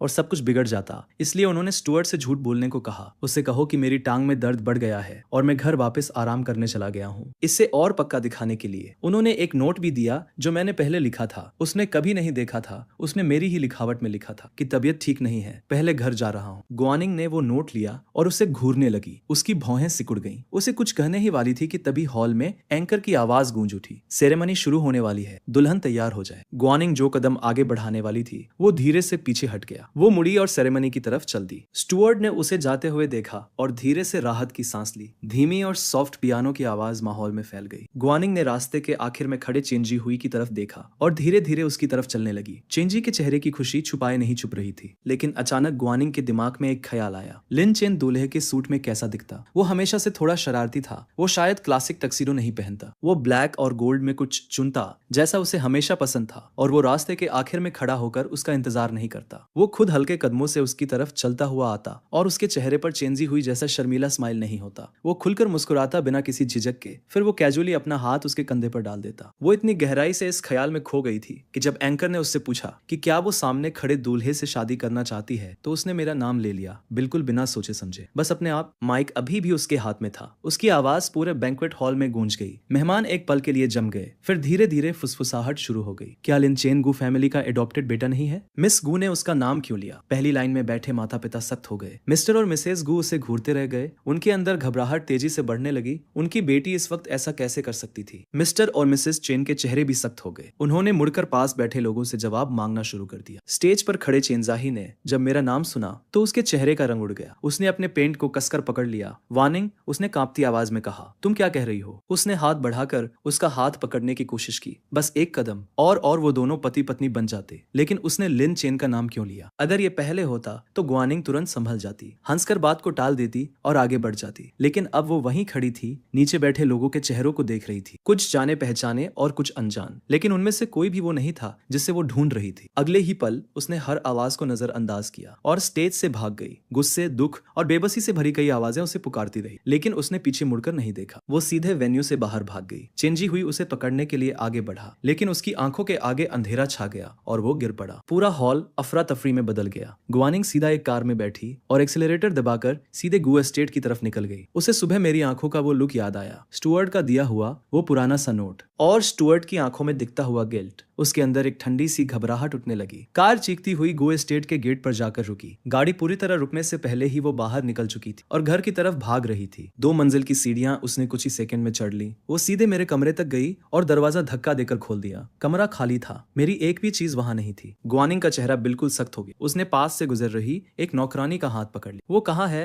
मेरा भाई कहाँ है? यंग मास्टर सुबह सुबह एक सूटकेस लेकर निकल गए, नौकरानी ने घबराकर कहा। ग्वानिंग के सीने में डर और बढ़ गया। वो नौकरानी को धक्का देकर सीढ़ियों की तरफ भागी। वो लगभग मिस्टर और मिसेस गू से टकरा गई, जो गुस्से में वापस आ रहे थे। यहीं रुक जाओ। ग्वानिंग ने उन्हें धक्का देकर निकलने की कोशिश की और उसी पल उसका संतुलन बिगड़ गया और वो सीढ़ियों से गिर गई। मिस्टर गू ने यह देखा और अपनी आंखें कसकर बंद कर ली। वो लगभग बेहोश हो गए। आज का दिन साल का सबसे खुश दिन होना चाहिए था, लेकिन अब ये सब हो रहा था। गू फैमिली ग्वानिंग को तुरंत हॉस्पिटल ले गई और डॉक्टर ने कुछ ऐसा कहा जिसकी किसी को उम्मीद नहीं थी। वो 1 महीने की प्रेग्नेंट थी। चेन फैमिली ने यह खबर सुनी और खुशी से हॉस्पिटल के कमरे में इकट्ठा हो गए। उन्हें लगा था ये शादी खत्म हो गई है, लेकिन अब सब कुछ बदल सकता था। आखिर ग्वानिंग के पेट में चेन फैमिली का बच्चा था। अब वो भाग नहीं सकती थी और सबसे ज्यादा खुश चेंजी हुई था। उसने कभी नहीं सोचा था कि किस्मत उसके साथ इतनी बड़ी चाल चलेगी और उसे इस वक्त एक बच्चा दे देगी। जब ग्वानिंग को होश आया, उसने देखा कि सब लोग उसके बिस्तर के आसपास खड़े हैं, जैसे वो कोई कीमती चीज हो जिसे संभाल कर रखना है। वार्निंग, अब तुम प्रेग्नेंट हो, तुम कोई रिस्क नहीं ले सकती। अब जब तुम होश में हो, जाओ और चेंजी हुई से माफी मांगो। तुम अपनी ही शादी से भाग गई थी, लोग बातें कर रहे हैं। ग्वानिंग का माफी मांगने का कोई इरादा नहीं था। उसे मुझे ढूंढना था, उसे जानना था कि मैं कहाँ गया हूँ। उसने खुद को बिस्तर पर उठाया और उठने की कोशिश की, लेकिन मिस्टर गू ने उसे मौका ही नहीं दिया। उन्होंने हाथ हिलाया और लोग उसे पकड़ने के लिए आगे बढ़ गए। उसने खुद को रोके जाने से मना कर दिया। मिस्टर गू पीछे हट गए, परेशान होकर। तुम समझती क्यों नहीं हो? तुम प्रेग्नेंट हो, तुम ऐसे खुद को नुकसान नहीं पहुंचा सकती। लिन चेन कहाँ है? उसने रोते हुए पूछा। उसकी आंखें लाल थी और आवाज टूट रही थी। नौकरानी की बात उसके दिमाग में गूंज रही थी। उसका दिल तेजी से धड़क रहा था। इससे क्या फर्क पड़ता है? अभी सबसे जरूरी यह है कि तुम चेन फैमिली से बात ठीक करो। ग्वानिंग समझ गई कि उसके पिता उसे सच नहीं बताएंगे। वो उन्हें पार करके आगे बढ़ने लगी। उसे पकड़ो, मिस्टर गू चिल्लाए। कई लोग एक साथ आगे बढ़े और उसकी सारी कोशिशों के बावजूद उसे पकड़कर चेंजी के पास ले गए। तुम्हें अंदाजा है आज क्या दिन है? तुम अपनी ही शादी से भाग गई। तुम्हें पता है इससे दोनों फैमिली पर क्या असर पड़ेगा? ग्वानिंग, अगर तुम मेरे बेटे से शादी नहीं करना चाहती थी तो तो पहले ही मना कर सकती थी। हमारी फैमिली को इस तरह बेइज्जत क्यों किया? मेरा बेटा अब लोगों का सामना कैसे करेगा? गुआनिंग के हाथ उसकी गोद में कसकर बंद हो गए। उसने अपने होठ पींच लिए और कुछ नहीं कहा। तभी हॉस्पिटल के कमरे का दरवाजा खुला। चेंजी हुई अंदर आया। उसका चेहरा सफेद पड़ चुका था और उसकी आंखें बंद थी। मिसेस चेन सब कुछ भूलकर तुरंत अपने बेटे के पास भागी। तुम अपनी शादी से भागकर लिन चेन को ढूंढने गई थी, क्यों? मिसेस गू ने मौका देखकर अपनी बेटी पर दबाव बनाया। वो अपनी बेटी के आज के हर अजीब व्यवहार को याद करने लगी और उसके दिमाग में एक नामुमकिन सा ख्याल उभरने लगा। गुआनिंग ने अपनी मुट्ठी कस ली। उसे समझ नहीं आ रहा था कि शुरुआत कैसे करे। वो आखिर क्या कह सकती थी? वो पहले मुझे ढूंढने इसलिए आई थी ताकि मुझे बता सके कि अब से मुझे चेंजी हुई को अपना ब्रदर इन लॉ मानना चाहिए। लेकिन जैसे ही उसे पता चला कि मैं जा चुका हूँ, उसकी सारी सोच घबराहट में डूब गई। वो मुझे ढूंढना चाहती थी, लेकिन फिर क्या? मेरी यादें उसके दिमाग में एक के बाद एक आने लगी, कभी खुश, कभी टूटा हुआ, कभी बिखरता हुआ। और आज सुबह मेरे चेहरे पर वो शांत, सब कुछ छोड़ देने वाला भाव। धीरे धीरे ये सारी तस्वीरें एक साथ जुड़ने लगी। वो रात जब डायरी मिली थी और वो पल जब मैंने अपनी सारी हिम्मत जुटाकर उससे कहा था, मुझे तुम पसंद हो। अचानक उसके कानों में एक तेज आवाज गूंजने लगी। उसका हाथ बिना सोचे अपने सीने पर चला गया। तुम लिन चेन के पीछे गई थी, क्या तुम्हें अचानक एहसास हुआ कि तुम्हें उससे फीलिंग्स है? मिसेस गू ने ये बात धीरे से कही। उन्होंने जिंदगी में इतना देखा था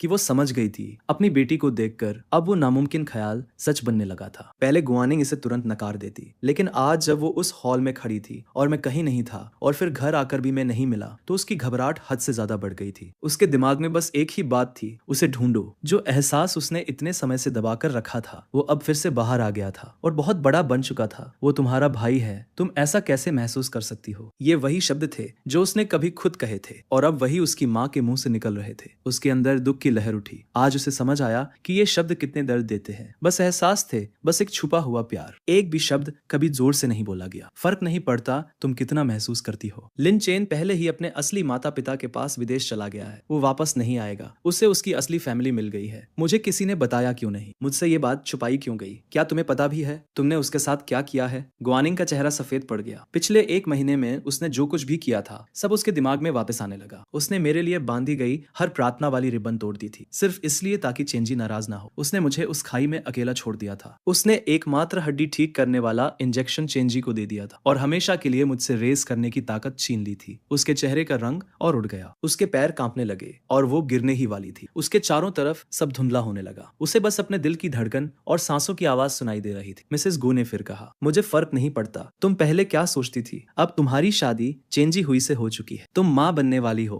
इन एहसासों को खत्म करो और उसके साथ अपनी जिंदगी बनाओ। भले ही गुआनिंग शादी से भाग गई थी, लेकिन गू और चेन दोनों फैमिली ने चुपचाप चेंजी हुई को उसका पति मान लिया था। गुआनिंग ने कुछ कहने के लिए मुंह खोला, फिर उसकी आंखों के आगे अंधेरा छा गया और वो जमीन पर गिर गई। जब उसे होश आया, चेंजी हुई उसके पास बैठा था। उसकी आंखें आंसुओं से भरी हुई थी। आज जो कुछ हुआ था उसने उसे पूरी तरह तोड़ दिया था। शादी इंसान की जिंदगी का सबसे खास पल होता है और जिस लड़की से वो प्यार करता था, वो उसी पल किसी और के लिए भाग गई थी। वो अब लोगों का सामना कैसे करता? अपनी ही शादी में गिर जाना, ये सब मिलाकर उसके लिए बहुत शर्म की बात थी। और अब गुआनिंग के प्रेग्नेंट होने की खबर आ गई थी। डॉक्टर ने अभी उसे बताया था कि गुआनिंग को जो गहरा सदमा लगा है, उससे बच्चा शायद बच ना पाए। ये सोचकर वो और जोर से रोने लगा और उसके अंदर मेरे लिए नफरत और बढ़ गई। बचपन से ही वो कभी मेरे बराबर नहीं आ पाया था, किसी भी चीज में नहीं। चेन फैमिली और गू फैमिली का दर्जा लगभग बराबर था, लेकिन उसके माता पिता हमेशा गू फैमिली जैसी चीजें चाहते थे और उसे मेरे करीब रहने के लिए मजबूर करते थे ताकि जो भी फायदा मिले वो ले सके। वहीं दूसरी तरफ चेन फैमिली की हर अच्छी चीज उसके छोटे भाई के लिए बचा कर रखी जाती थी। उसके पास कुछ भी नहीं था, यहाँ तक कि वो किससे शादी करेगा ये भी उसका फैसला नहीं था। उसकी होने वाली पत्नी भी ऐसी होनी चाहिए थी जो उसके छोटे भाई के करियर में काम आए। उसके माता पिता ने उसके लिए पहली लड़की जो चुनी थी, वो एक तलाकशुदा और गुस्सैल औरत थी। उसे उस रिश्ते को तोड़ने के लिए बहुत मेहनत करनी पड़ी ताकि उससे भी खराब कोई ऑप्शन ना आए। उसे खुद ही अपने लिए लड़की ढूंढनी पड़ी और तभी मैंने उस पर भरोसा करके उसे बताया था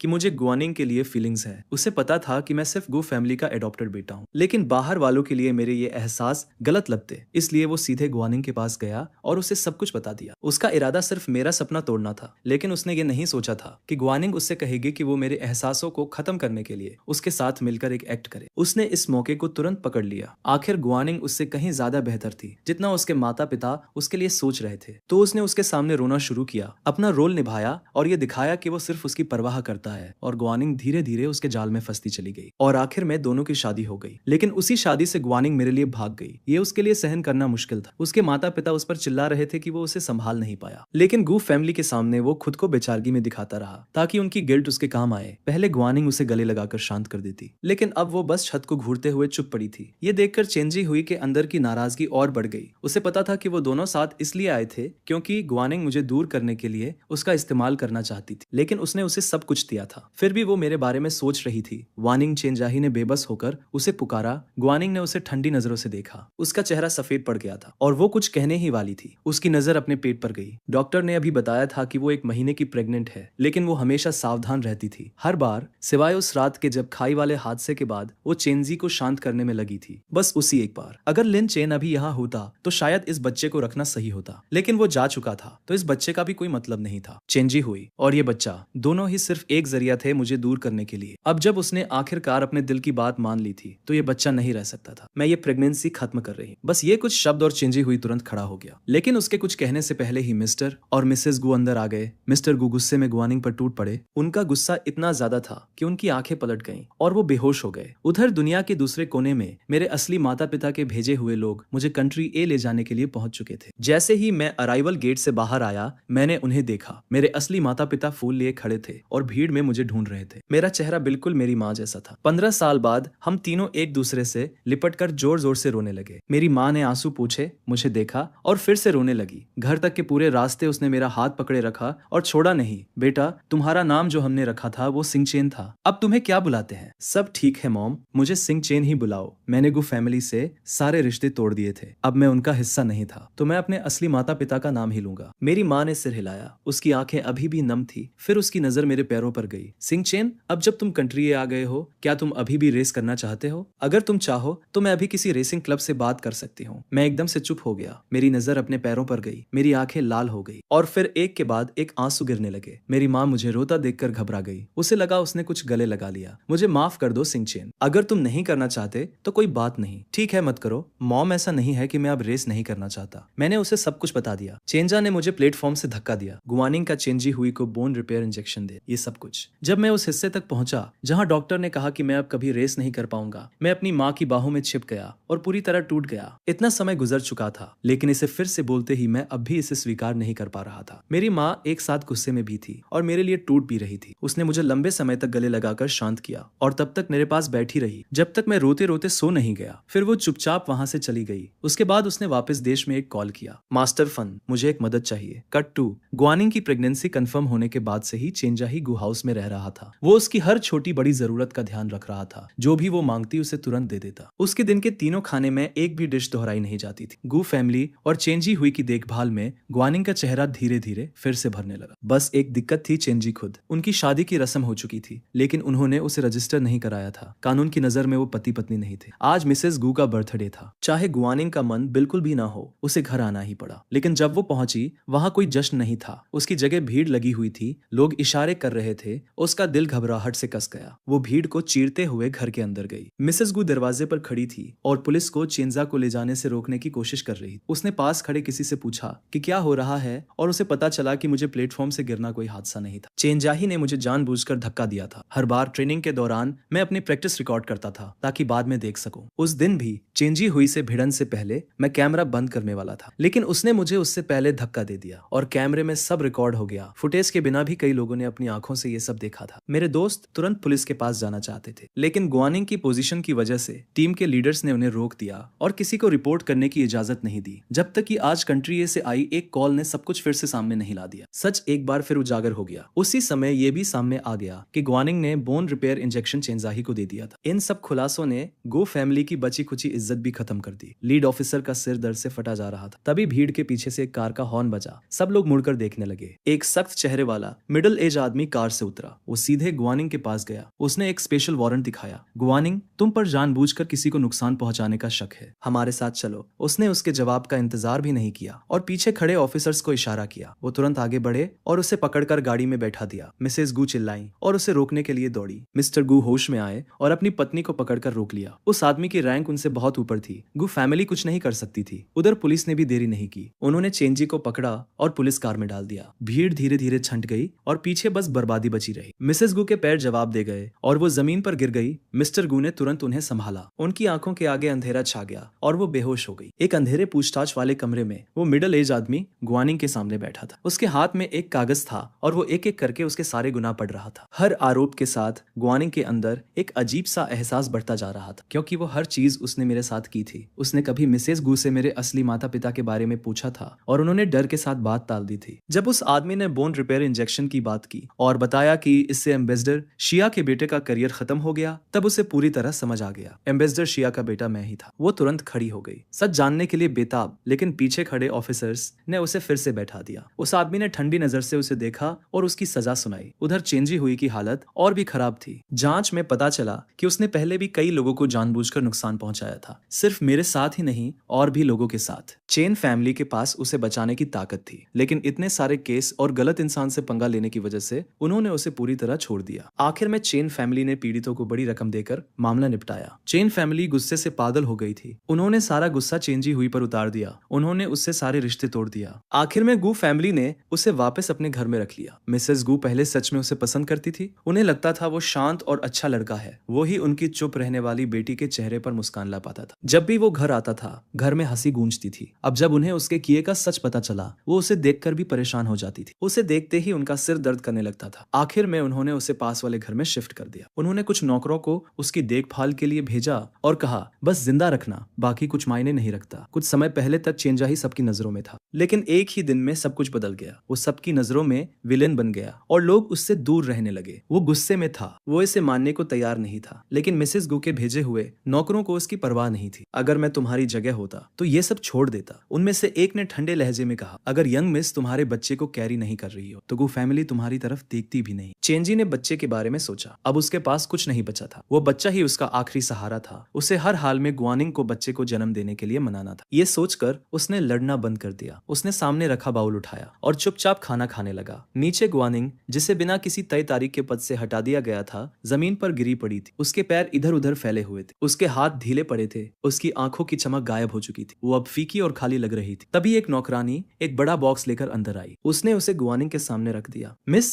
ये रिसाइकलिंग सेंटर से वापस आया है। उन्होंने कहा कि यंग मास्टर ने इसे फेंक दिया था। चीजें बहुत कीमती थी, इसलिए उन्होंने इसे फेंका नहीं और सब वापस भेज दिया। यंग मास्टर ने फेंक दिया था। ये सुनते ही गुआनिंग की आंखों की सुस्ती तुरंत गायब हो गई। मेरे जाने के बाद मेरे कमरे की हर चीज हटा दी गई थी, यहाँ तक कि हमारी फैमिली फोटो भी। उसने पूरे घर में ढूंढा था, लेकिन उसे मेरा कोई निशान नहीं मिला था। गुआनिंग ने बॉक्स को अपनी तरफ खींच लिया। उसके हाथ कांप रहे थे। वो बहुत समय से ठीक से हिली भी नहीं थी। बॉक्स फट गया और अंदर की सारी चीजें जमीन पर बिखर गईं। जैसे ही उसने देखा अंदर क्या है, उसकी आंखें चौड़ी हो गईं। हर एक चीज वो गिफ्ट थी जो उसने मुझे दी थी। वो छोटा भालू उसने मुझे गू हाउस में आने के पहले दिन वेलकम गिफ्ट के रूप में दिया था। तब मैं इतना डरा हुआ था कि कई रातों तक सो नहीं पाता था। तो गुआनिंग चुपके से मेरे कमरे में आती, उस भालू को उठाती। उसने कहा था कि वो भालू उसका हिस्सा है और उसकी जगह मुझे प्रोटेक्ट करेगा। उसके पास ही एक लेदर शूज की जोड़ी थी जो उसने मुझे मेरे पहले बर्थडे पर दी थी। उसने उसे खास तौर पर विदेश से बनवाया था। बाकी बॉक्स में हर साल के बर्थडे गिफ्ट थे। हर साल मेरे बर्थडे की रात 12 बजे, जैसे ही घड़ी 12 बजाती, वो गिफ्ट मेरे दरवाजे के बाहर रख देती थी। एक भी साल उसने मिस नहीं किया। जब तक मैं 18 साल का नहीं हुआ और उसने मेरी डायरी नहीं पढ़ ली, उसके बाद एक भी गिफ्ट कभी नहीं आया। गुआनिंग एक एक चीज उठाकर देखने लगी और उसकी आंखों में दर्द बढ़ता गया। हर गिफ्ट को बहुत संभाल कर रखा गया। अगर किनारों पर हल्का सा पीला रंग ना होता तो कोई भी उन्हें बिल्कुल नया समझता। उसके हाथ कांप रहे थे जब वो एक एक करके उन पर अपनी उंगलियां फेर रही थी। फिर अचानक उसकी नजर किसी चीज पर अटक गई। उसने ढेर के नीचे हाथ डाला और एक डायरी बाहर निकाली। वो पूरी की पूरी टेप की पट्टियों से ढकी हुई थी। उसे तुरंत समझ आ गया कि ये वही डायरी है जिसे उसने खुद फाड़ दिया था। उस वक्त जो लड़का हमेशा उसे सिस कहता था, उसने अचानक उसका पूरा नाम लेना शुरू कर दिया था। उसने सोचा था कि बस वो बड़ा हो रहा है और अपने अलग विचार बना रहा है, इसलिए उसने ज्यादा ध्यान नहीं दिया। लेकिन जब चेंजे ओही ने उसे अलग ले जाकर वो सब बताया जो मैंने उससे शेयर किया था, तब उसे सब समझ आया। मैं बहुत लंबे समय से उससे प्यार करता था। शुरू में वो शौक हो गई थी, फिर उसके अंदर डर आ गया। मैंने अपने सबसे पर्सनल फीलिंग्स चेंजी हुई को बता दिए थे और वो कभी भी कोई सीक्रेट नहीं रख पाता था। अगर ये बात बाहर निकल जाती तो सिर्फ हमारे बीच ही सब कुछ खत्म नहीं होता, पूरे गू परिवार पर इसका बहुत बड़ा असर पड़ता। इसलिए इससे पहले कि ये बात पूरी तरह बाहर आए, उसने इसे जड़ से खत्म करने का फैसला कर लिया। उसे खुद भी नहीं पता था कि वो कब मेरे कमरे में पहुंच गई या कैसे वो डायरी उसके हाथों में टुकड़ों में बदल गई। जब उसे होश आया, उसने मेरा चेहरा देखा जो आंसुओं से पूरी तरह भीगा हुआ था। वो उस पल सच में घबरा गई थी, लेकिन फिर डायरी में लिखी बातें उसके दिमाग में वापस आई और उसकी घबराहट गुस्से में बदल गई। उसने मेरी तरफ उंगली उठाकर कहा, जिस दिन से तुम इस घर में आए हो, मैंने तुम्हें हमेशा एक भाई की तरह देखा है। तुम्हें कैसे ये फीलिंग्स आ सकती है मेरे लिए? अगर तुम्हें इस घर में रहना है तो तुम्हें ये सब भूलना होगा, वरना जब ये बात सबको पता चलेगी तो पूरे परिवार की इज्जत खत्म हो जाएगी। उसका हाथ टूटी हुई टेप से जुड़ी डायरी पर टिका हुआ था और वो सब कुछ अपनी आंखों के सामने सामने देख पा रही थी। जब उसने दरवाजा जोर से बंद किया और चली गई, तब मैं कैसे रोया होऊंगा जब तक मेरे पास रोने के लिए कुछ बचा ही नहीं। और फिर जब आंसू खत्म हो गए, तब मैंने हर एक फटे हुए टुकड़े को उठाया और धीरे धीरे बहुत संभाल कर उन्हें वापस जोड़ना शुरू किया। वो दर्द कितना ज्यादा रहा होगा। पन्नों पर हर जगह सिलवटें थीं जहां आंसू सूख कर जम गए थे। जहां आंसू गिरे थे वहां स्याही फैल गई थी। कई शब्द अब पढ़ने लायक भी नहीं बचे थे। फिर भी हर पन्ने में वो गहराई, वो प्यार साफ महसूस हो रहा था जो मैं कभी उसके लिए रखता था। इसी वजह से मैंने इतने लंबे समय तक हार नहीं मानी थी। बार बार उसकी तरफ बढ़ता रहा, उम्मीद करता रहा कि कोई रास्ता मिल जाए वापस उसके पास जाने का। लेकिन वो हाँ नहीं कह सकती थी। मिस्टर और मिसेज गू का विरोध ही मुझे फिर से तोड़ देता। इसलिए मेरे फीलिंग्स को हमेशा के लिए खत्म करने के लिए उसने एक नाटक करने का फैसला किया और किसी को अपने साथ एक्ट करने के लिए ढूंढा। जब शेंजी होई ने उसका प्लान सुना तो उसने तुरंत खुद को ऑफर कर दिया। उसने उसे देखा, उसे कमजोर और घायल बनने का नाटक करते हुए देखा और उसे थोड़ी सहानुभूति भी महसूस हुई। लेकिन बाद में उसे समझ आया कि ये सब पहले से प्लान किया हुआ था। जो कुछ भी हुआ सब उसी के प्लान के हिसाब से हुआ। वो और चेंजी धीरे धीरे और करीब आते गए और मेरी आंखों में उसके लिए जो प्यार था वो धीरे धीरे खत्म होता गया। पहली बार जब वो चेंजी के लिए पूरी रात बाहर रही, जिस दिन उसने उसका हाथ पकड़कर उनकी एंगेजमेंट अनाउंस की और फिर शादी, मेरी आंखों में बचा हुआ आखिरी प्यार भी पूरी तरह खत्म हो गया और उसकी जगह सिर्फ ठंडापन और दूरी रह गई। बस यही बचा था जब मेरा दिल उसे पूरी तरह छोड़ चुका था। उसे उस वक्त बहुत राहत महसूस हुई थी। आखिरकार मैंने उसे छोड़ दिया था और अब उसे अपने खुद के फीलिंग्स का एहसास हुआ। लेकिन ये प्यार बहुत देर से आया था और अब ये सिर्फ दर्द था। कमरे के हर कोने में गम फैल गया था। उसने डायरी को कसकर पकड़ लिया और तब तक रोती रही जब तक उसके पास रोने के लिए कुछ बचा ही नहीं। Cut to जिंकिंग airport. 6 महीने बाद मैंने फिर से इस जमीन पर कदम रखा। जब मैं कंट्री ए गया था तब मुझे पूरा यकीन था कि मैं कभी वापस नहीं आऊंगा। फिर भी सिर्फ आधे साल बाद मैं यहाँ खड़ा था। इस बार मैं अपनी माँ की जगह आया था, उनके मेंटर के बर्थडे बैंक्वेट में शामिल होने के लिए। काम की वजह से वो खुद नहीं आ सकती थी, इसलिए उन्होंने मुझे भेजा था ताकि मैं सुरक्षित रहूं। उन्होंने मेरे कजिन शिया जाचांग को भी मेरे साथ भेजा था। सिर्फ आधा साल दूर रहने के बाद भी यहाँ खड़े होकर ऐसा लग रहा था जैसे पूरी जिंदगी बीत गई हो। मेरे पास खड़ा शिया हर चीज को देखकर हैरान हो रहा था। वो कंट्री ए में ही बड़ा हुआ था और ये उसकी यहाँ पहली बार एंट्री थी। हमारे निकलने से पहले मेरी माँ ने अपने एक पुराने दोस्त को कॉल किया था और उनसे कहा था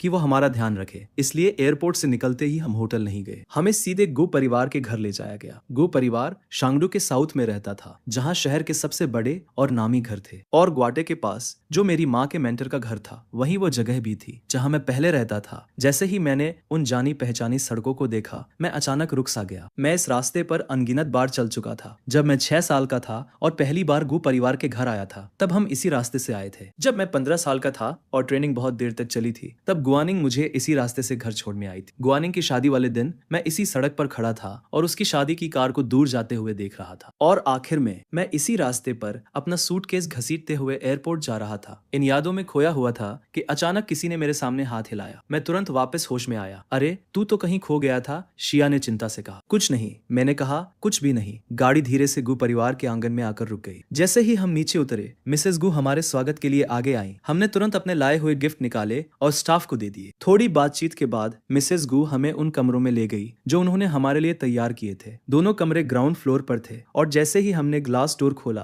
पीछे का गार्डन साफ दिखाई देने लगा। सेटल होने के बाद हम मिसेस गु के साथ बैठे और थोड़ी देर बात की। फिर हमने अपना गिफ्ट उठाया और फांग परिवार के घर की तरफ निकल पड़े, अपनी माँ के मेंटर को सम्मान देने के लिए। हम निकलने से पहले मिसेस गुओ से कह चुके थे कि वो हमारे लिए डिनर होल्ड ना करे। उन्होंने सिर हिलाया, हमें सावधान रहने को कहा और हमें जाते हुए देखती रहीं। गुओ परिवार के घर से फांग परिवार का घर ज्यादा दूर नहीं था, लेकिन शिया एक पल भी शांत नहीं रह पा रहा था। वो बार बार मुझसे शांगडू के बारे में स्टोरी सुनाने को कह रहा था। मैं शांगडू में 15 साल रहा था, लेकिन मेरी जिंदगी बस रेसिंग टीम और गु परिवार के घर के बीच ही सीधी लाइन में चलती रही थी। मैं कहीं और गया ही नहीं था। और जब गुआनिंग को मेरे फीलिंग्स का पता चला, तब तो मैं घर से बाहर निकलना भी लगभग बंद कर चुका था, सिर्फ पहाड़ी मंदिर जाने के अलावा। जैसे ही शियांग ने सुना कि वहाँ एक मंदिर है जहाँ जाया जा सकता है, वो तुरंत मुझसे चिपक गया और मुझसे रिक्वेस्ट करने लगा कि मैं उसे कभी वहाँ लेकर जाऊँ। शिया हमेशा से हर जगह घूमने वाला टाइप रहा था। कंट्री ए में उसकी माँ उस पर कड़ी नज़र रखती थी, लेकिन यहाँ वो बिल्कुल आज़ाद बच्चे की तरह हो गया था, हर दिशा में भाग रहा था। मैं उसकी ये लगातार जिद और रिक्वेस्ट और नहीं झेल पाया।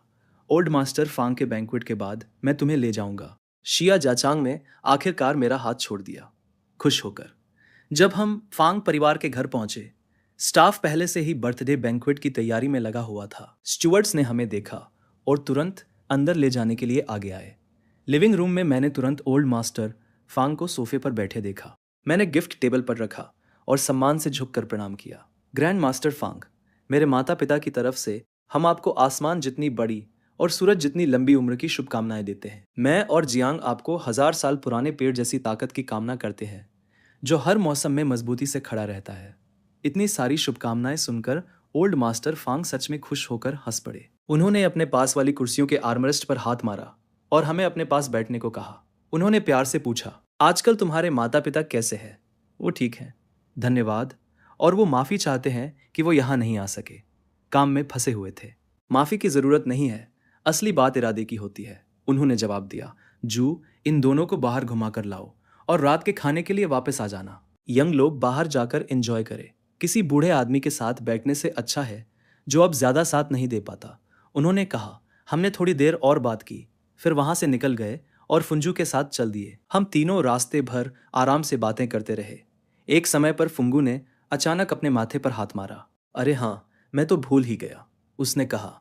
लगभग 2 हफ्ते पहले मैंने एक रेसिंग क्लब में सेशन बुक किया था, बस मज़े के लिए ट्राई करना था। मुझे याद है तुम पहले रेस करते थे।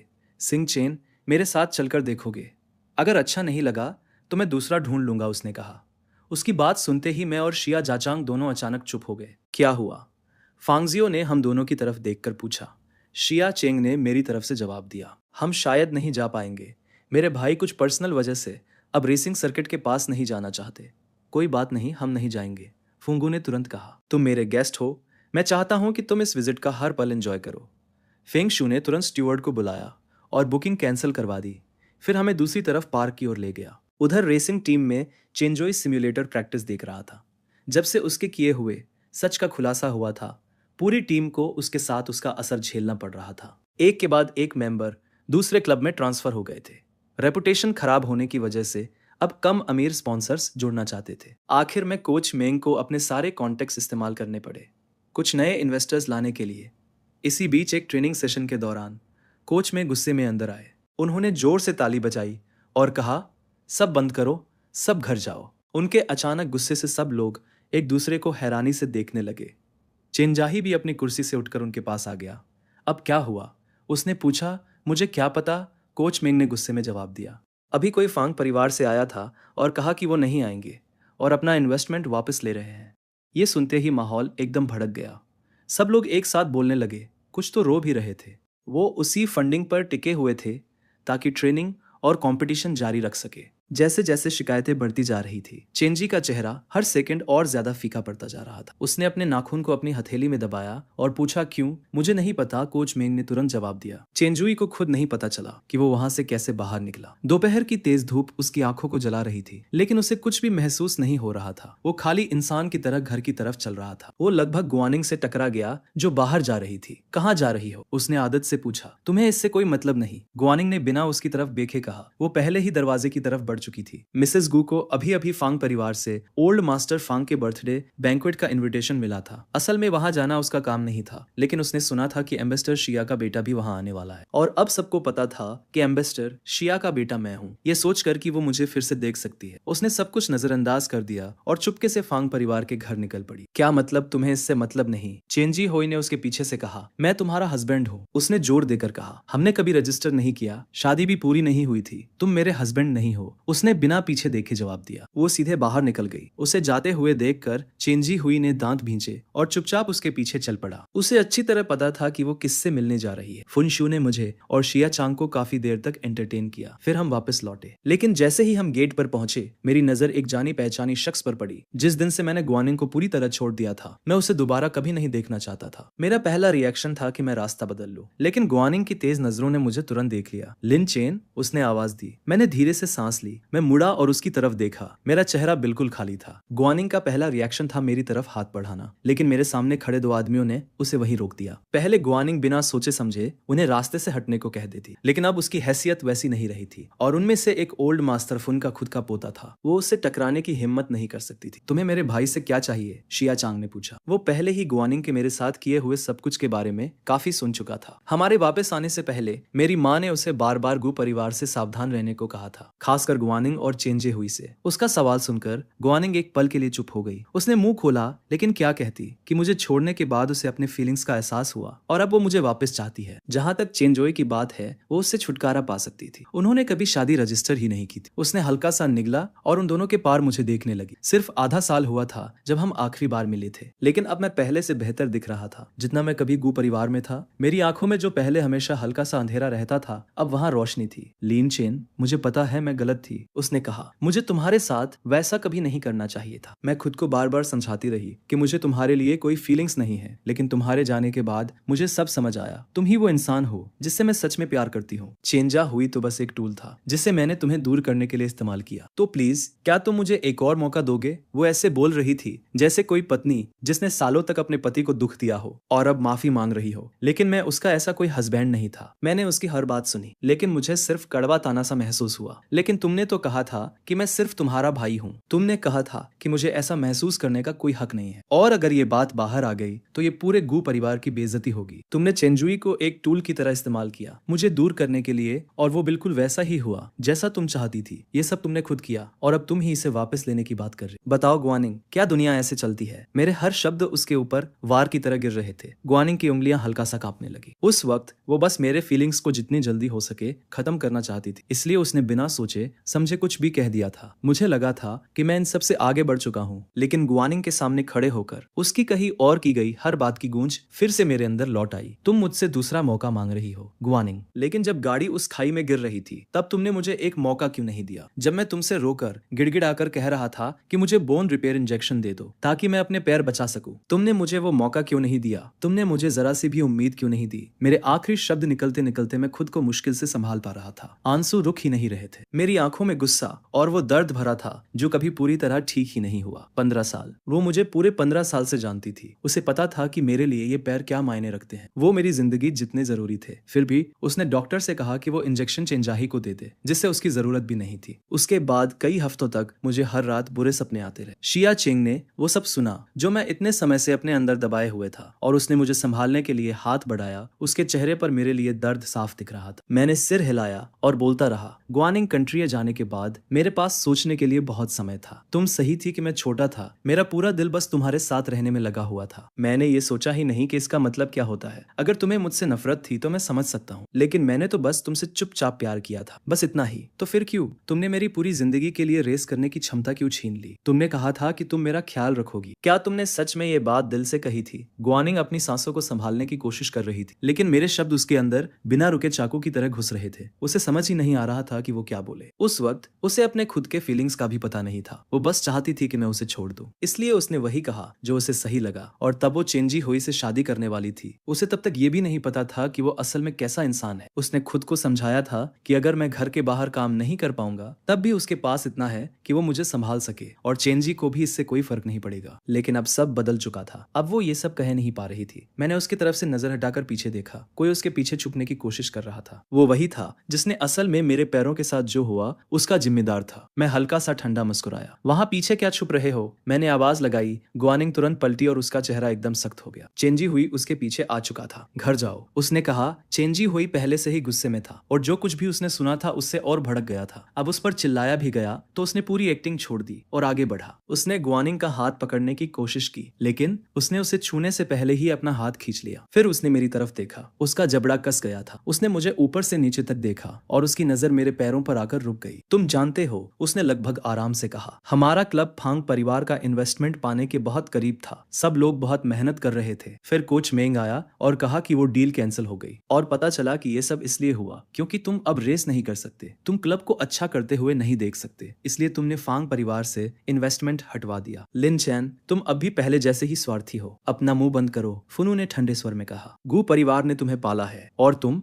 क्या कह रहे हो? गुआनिंग ने बिना सोचे समझे उसे जोर से थप्पड़ मार दिया। उस थप्पड़ की ताकत से चेंजुई जमीन पर गिर पड़ा। उसके गाल तुरंत लाल हो गए। अगर तुम बिना किसी को चोट पहुंचाए बोल नहीं सकते तो मत बोलो। चुप रहने से कोई तुम्हें कम नहीं समझेगा। गुआनिंग तुरंत मेरी तरफ बढ़ी, लेकिन तभी चेंजाही ने उसका हाथ पकड़कर उसे जोर से जमीन पर धक्का दे दिया। मैं तुम्हारा हस्बैंड हूँ गुआनिंग। मेरे सामने ही तुम किसी और को वापस पाने की कोशिश कर रही हो। गुआनिंग जोर से जमीन पर गिरी। उसके पेट से खून बहने लगा। तभी चेंजी होई को याद आया कि वो प्रेग्नेंट है। वो घबरा गया और तुरंत एम्बुलेंस बुलाने लगा और उसे अस्पताल ले गया। मिसेस गू जैसे ही ये खबर सुनी वो तुरंत अस्पताल पहुंच गईं। उन्होंने आते ही चेंजी हुई को जोर से थप्पड़ मारा। उनका सारा संयम खत्म हो चुका था। उन्होंने ऐसी बातें कही जो उन्होंने अपनी पूरी जिंदगी में कभी नहीं कही थी। तुम बाहर क्या कर रहे थे? ऐसा झगड़ा क्यों कर रहे थे? मिसेस चेन घर पर अपने काम में लगी हुई थी। जब स्टीवर्ड भागते हुए आया और बताया कि गुआनिंग को अस्पताल ले जाया गया है तो वो डर गई कि कहीं गुआनिंग और उनके पोते को कुछ हो ना गया हो। वो तुरंत वहां के लिए निकल पड़ी, लेकिन अस्पताल के एंट्रेंस पर ही उसकी मुलाकात फोन परिवार के एक स्टाफ से हो गई और वहीं उसे पता चला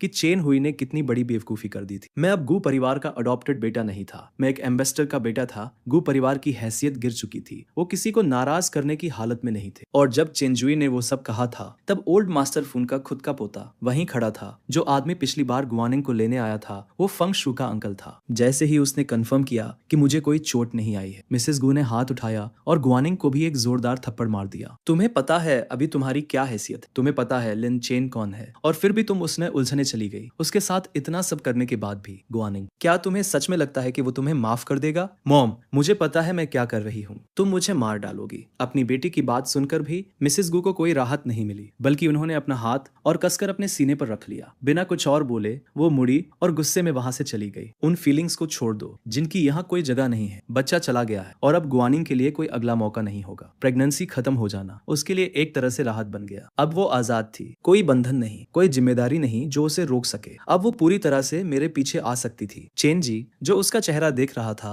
उसके दांत आपस में भींच गए। ओल्ड मास्टर फुन के बर्थडे बैंक्वेट वाले दिन हर तरफ से मेहमान उस एस्टेट में आ रहे थे। गिफ्ट देने के बाद मैं और शिया जियांग एक साइड में खड़े होकर पहाड़ी मंदिर जाने की अपनी प्लानिंग के बारे में धीरे धीरे बात कर रहे थे। ऊपर पहाड़ों में ठंड होगी, अच्छे से गर्म कपड़े पहनना, मैंने उससे कहा। और मंदिर में सिर्फ वेजिटेरियन खाना मिलता है तो थोड़ा पानी और स्नैक्स साथ ले लेना। अचानक हमारे ऊपर एक परछाई सी पड़ी। शिया चांगिंग ने ऊपर देखा। गुआनिंग हमारे सामने खड़ी थी। क्या चाहिए तुम्हें? क्या तुम लोग शहर के बाहर वाले पहाड़ी मंदिर जा रहे हो? गुआनिंग ने पूछा। मुझे नहीं पता था कि चोरी छुपे सुनना तुम्हारा शौक है, मैंने कहा। मैंने उसके जवाब का इंतजार भी नहीं किया। मैंने शाओ चांगिंग का हाथ पकड़ा और दूसरी तरफ मुड़ गया। गुआनिंग हमारे पीछे आने लगी, लेकिन किसी और ने उसे बुला लिया। पूरे बैंक्वेट के दौरान उसे मुझसे दोबारा बात करने का मौका ही नहीं मिला। शहर के बाहर पहाड़ी मंदिर में आसमान धीरे धीरे उजाला हो रहा था। कोहरा और घना हो गया था। सफेद धुंध के बड़े बड़े गुच्छे पत्थर के रास्ते पर ऐसे बह रहे थे जैसे कोई जिंदा चीज हो। मैं और शिया चांगिंग पत्थर के रास्ते पर धीरे धीरे चलते हुए ऊपर मंदिर की तरफ चढ़ रहे थे।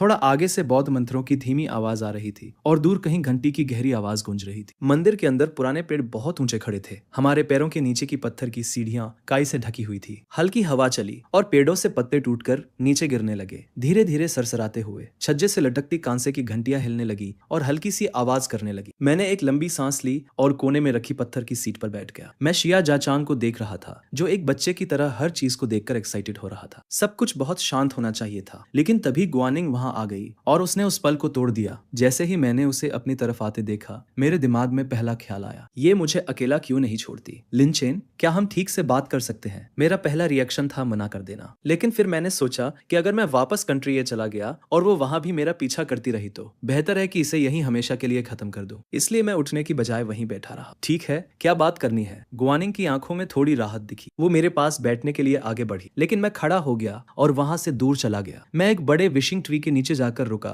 और उसकी तरफ मुड़कर खड़ा हो गया। जैसे ही वो मेरे पास पहुंची, मेरे पास ज्यादा समय नहीं है, जो कहना है जल्दी कहो। गुआनिंग ने गहरी सांस ली और सब कुछ एक साथ कह दिया। जो कुछ वो 6 महीने से अपने अंदर दबाकर रखी हुई थी, सब बाहर निकाल दिया। उसने कहा कि उसे कभी भी सच में चेंजाही के लिए कोई फीलिंग्स नहीं थी। उसके साथ रहना, ये सब दिखावा करना, ये सब सिर्फ इसलिए था ताकि मैं उसे छोड़ दूं। उसने कहा कि उसे ये नहीं पता था कि चेंजाही ने मुझे किस तरह चोट पहुंचाई थी, इसीलिए उस वक्त उसने जो फैसला लिया वो ले लिया। आखिर उस समय वो उसका फियांसे था। उसने कहा कि उन्होंने सिर्फ सेरेमनी की थी, कभी शादी रजिस्टर नहीं की। प्रेगनेंसी एक एक्सीडेंट थी। मिसेस गू चाहती थी कि वो बच्चा रखे। अब जब उसका मिसकैरेज हो गया है, वो चेंजी को दूर भेज रही है। इन सब बातों का मतलब बस एक ही था, वो चाहती थी कि मैं वापस आ जाऊं और सब कुछ पहले जैसा हो जाए। मैंने उसकी तरफ देखा, सच में ध्यान से देखा। काफी समय बाद पहली बार वो पहले जैसे ही लग रही थी, लेकिन फिर भी वो मुझे एक अजनबी जैसी महसूस हो रही थी। गुआनिंग, मैंने कहा, तुम्हारे जो भी कारण रहे हों, चेंजी के साथ रहने के लिए तुमने मुझे चोट पहुंचाई है, सच में बहुत गहरी चोट पहुंचाई है। चेंजी कभी भी ये सब खुद से करने की हिम्मत नहीं करता। उसे हिम्मत तुमसे मिली थी। सबसे पहले तुमने ही मुझसे दूरी बनाई थी, तुमने ही मुझे दूर किया, मुझे चोट पहुंचाई। वो तो बस तुम्हारे पीछे चला। सच कहूं तो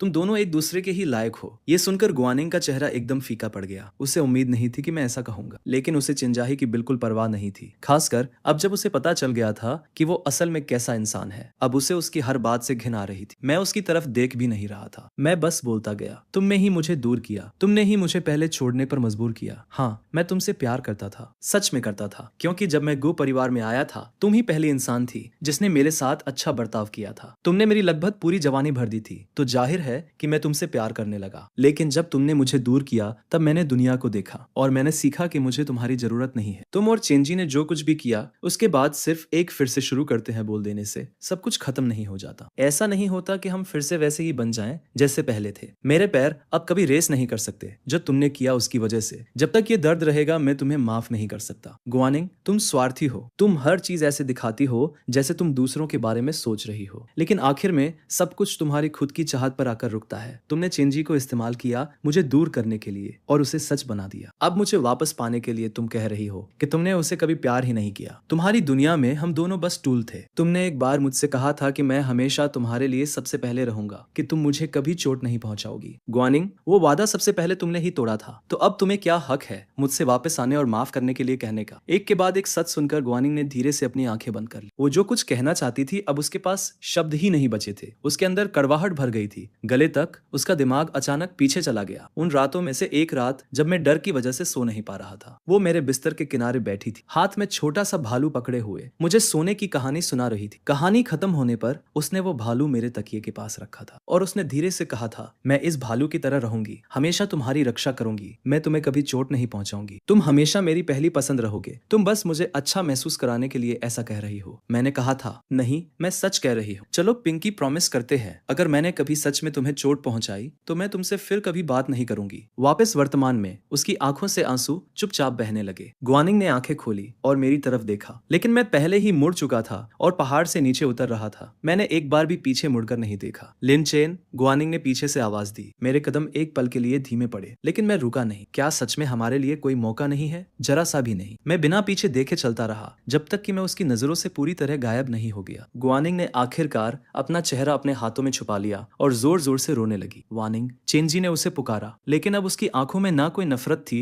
ना कोई जिद, सिर्फ गहरा थका हुआ दर्द था। उसने सालों तक प्लान बनाकर हर गंदी चीज करके खुद को गुआनिंग तक पहुंचाया था, और ऐसा करते करते उसने उस एक इंसान को खो दिया जो सच में उसकी परवाह करता था। जब वो आखिरकार वो गोल्डन सन इन लॉ बन गया था जिससे सब जलते थे, उसे आखिरकार समझ आया कि जिस औरत को वो समझता था कि वो उससे प्यार करता है उसके दिल में हमेशा से कोई और था। उसकी आंखों में उलझन और बेबसी साफ दिख रही थी, खासकर अभी जब उसने हमारी सारी बातें सुन ली थी। अब उसे साफ समझ आ गया था कि गुआनिंग किसी से प्यार नहीं करती थी, वो सिर्फ खुद की परवाह करती थी, और जो कुछ भी उसने पिछले 4 सालों में उसके लिए किया था वो सब राख बनकर उड़ गया। उसे पता था कि अगर उसमें जरा भी समझ होती तो वो अभी इसी वक्त गुआनिंग और गु परिवार से दूर चला जाता, लेकिन चेन परिवार ने उसे पहले ही छोड़ दिया था। मिस्टर और मिसेस गु भी उससे कोई लेना देना नहीं रखना चाहते थे। अब उसके पास बस एक ही रास्ता था कि वो उसके सामने खड़ी उस औरत को पकड़े रखे। उसने अपना सारा दर्द निगल लिया और गुआनिंग की तरफ बेबस नजरों से देखा। उसने हाथ बढ़ाकर उसका हाथ पकड़ने की कोशिश की। वानिंग, तुम्हारे पास अभी भी मैं हूँ, क्या हम बस साथ में नई जिंदगी शुरू नहीं कर सकते? लेकिन गुआनिंग ने वही किया जो मैंने किया था। उसने उसे देखा तक नहीं और सीधे वहां से चली गई। उसके अंदर बची हुई आखिरी उम्मीद भी उसी पल टूट गई। उसे समझ आ गया कि अब सब खत्म हो चुका है। मैं एयरपोर्ट पर खड़ा इंतजार कर रहा था। कुछ देर बाद शिया भागते हुए मेरे पास आया। तू कहाँ था? इतनी देर क्यों लगाई? मैं अभी अस्पताल से आ रहा हूँ। तुझे यकीन नहीं होगा। क्या हुआ? मैंने पूछा। चेंजी हुई प्यार गुस्से में बदल गया। उसने गुआनिंग को पहाड़ी रास्ते से नीचे धक्का दे दिया। उसकी कई हड्डियां टूट गई। जब तक मदद पहुंची बहुत देर हो चुकी थी। उसके दोनों पैर काटने पड़े और चेंजी जब उसने उसे धक्का दिया तो खुद भी संतुलन खो बैठा और गिर गया। उसके भी दोनों पैर चले गए। मिसेस गु ये सुनते ही वहीं बेहोश हो गई। मिस्टर गु ने स्टुअर्ट से कह दिया कि जैसे ही वो दोनों अस्पताल से डिस्चार्ज हो उन्हें घर से निकाल दिया जाए और उनकी किस्मत पर छोड़ दिया जाए। लेकिन वो दोनों अस्पताल से बाहर निकल ही नहीं पाए। उन्होंने फिर से एक साथ कुछ किया, वहीं सीढ़ियों से गिर गए और अब दोनों हमेशा के लिए वेजिटेटिव स्टेट में चले गए। क्या इससे तुझे खुशी मिली? शिया जियांग ने मुझे देखते हुए पूछा। इससे मेरा कोई लेना देना नहीं है, मैंने कहा। प्लेन बोर्ड होने वाला है, मैं सोने जा रहा हूँ। मैंने इंतजार नहीं किया, मैंने अपनी आंखें बंद कर ली।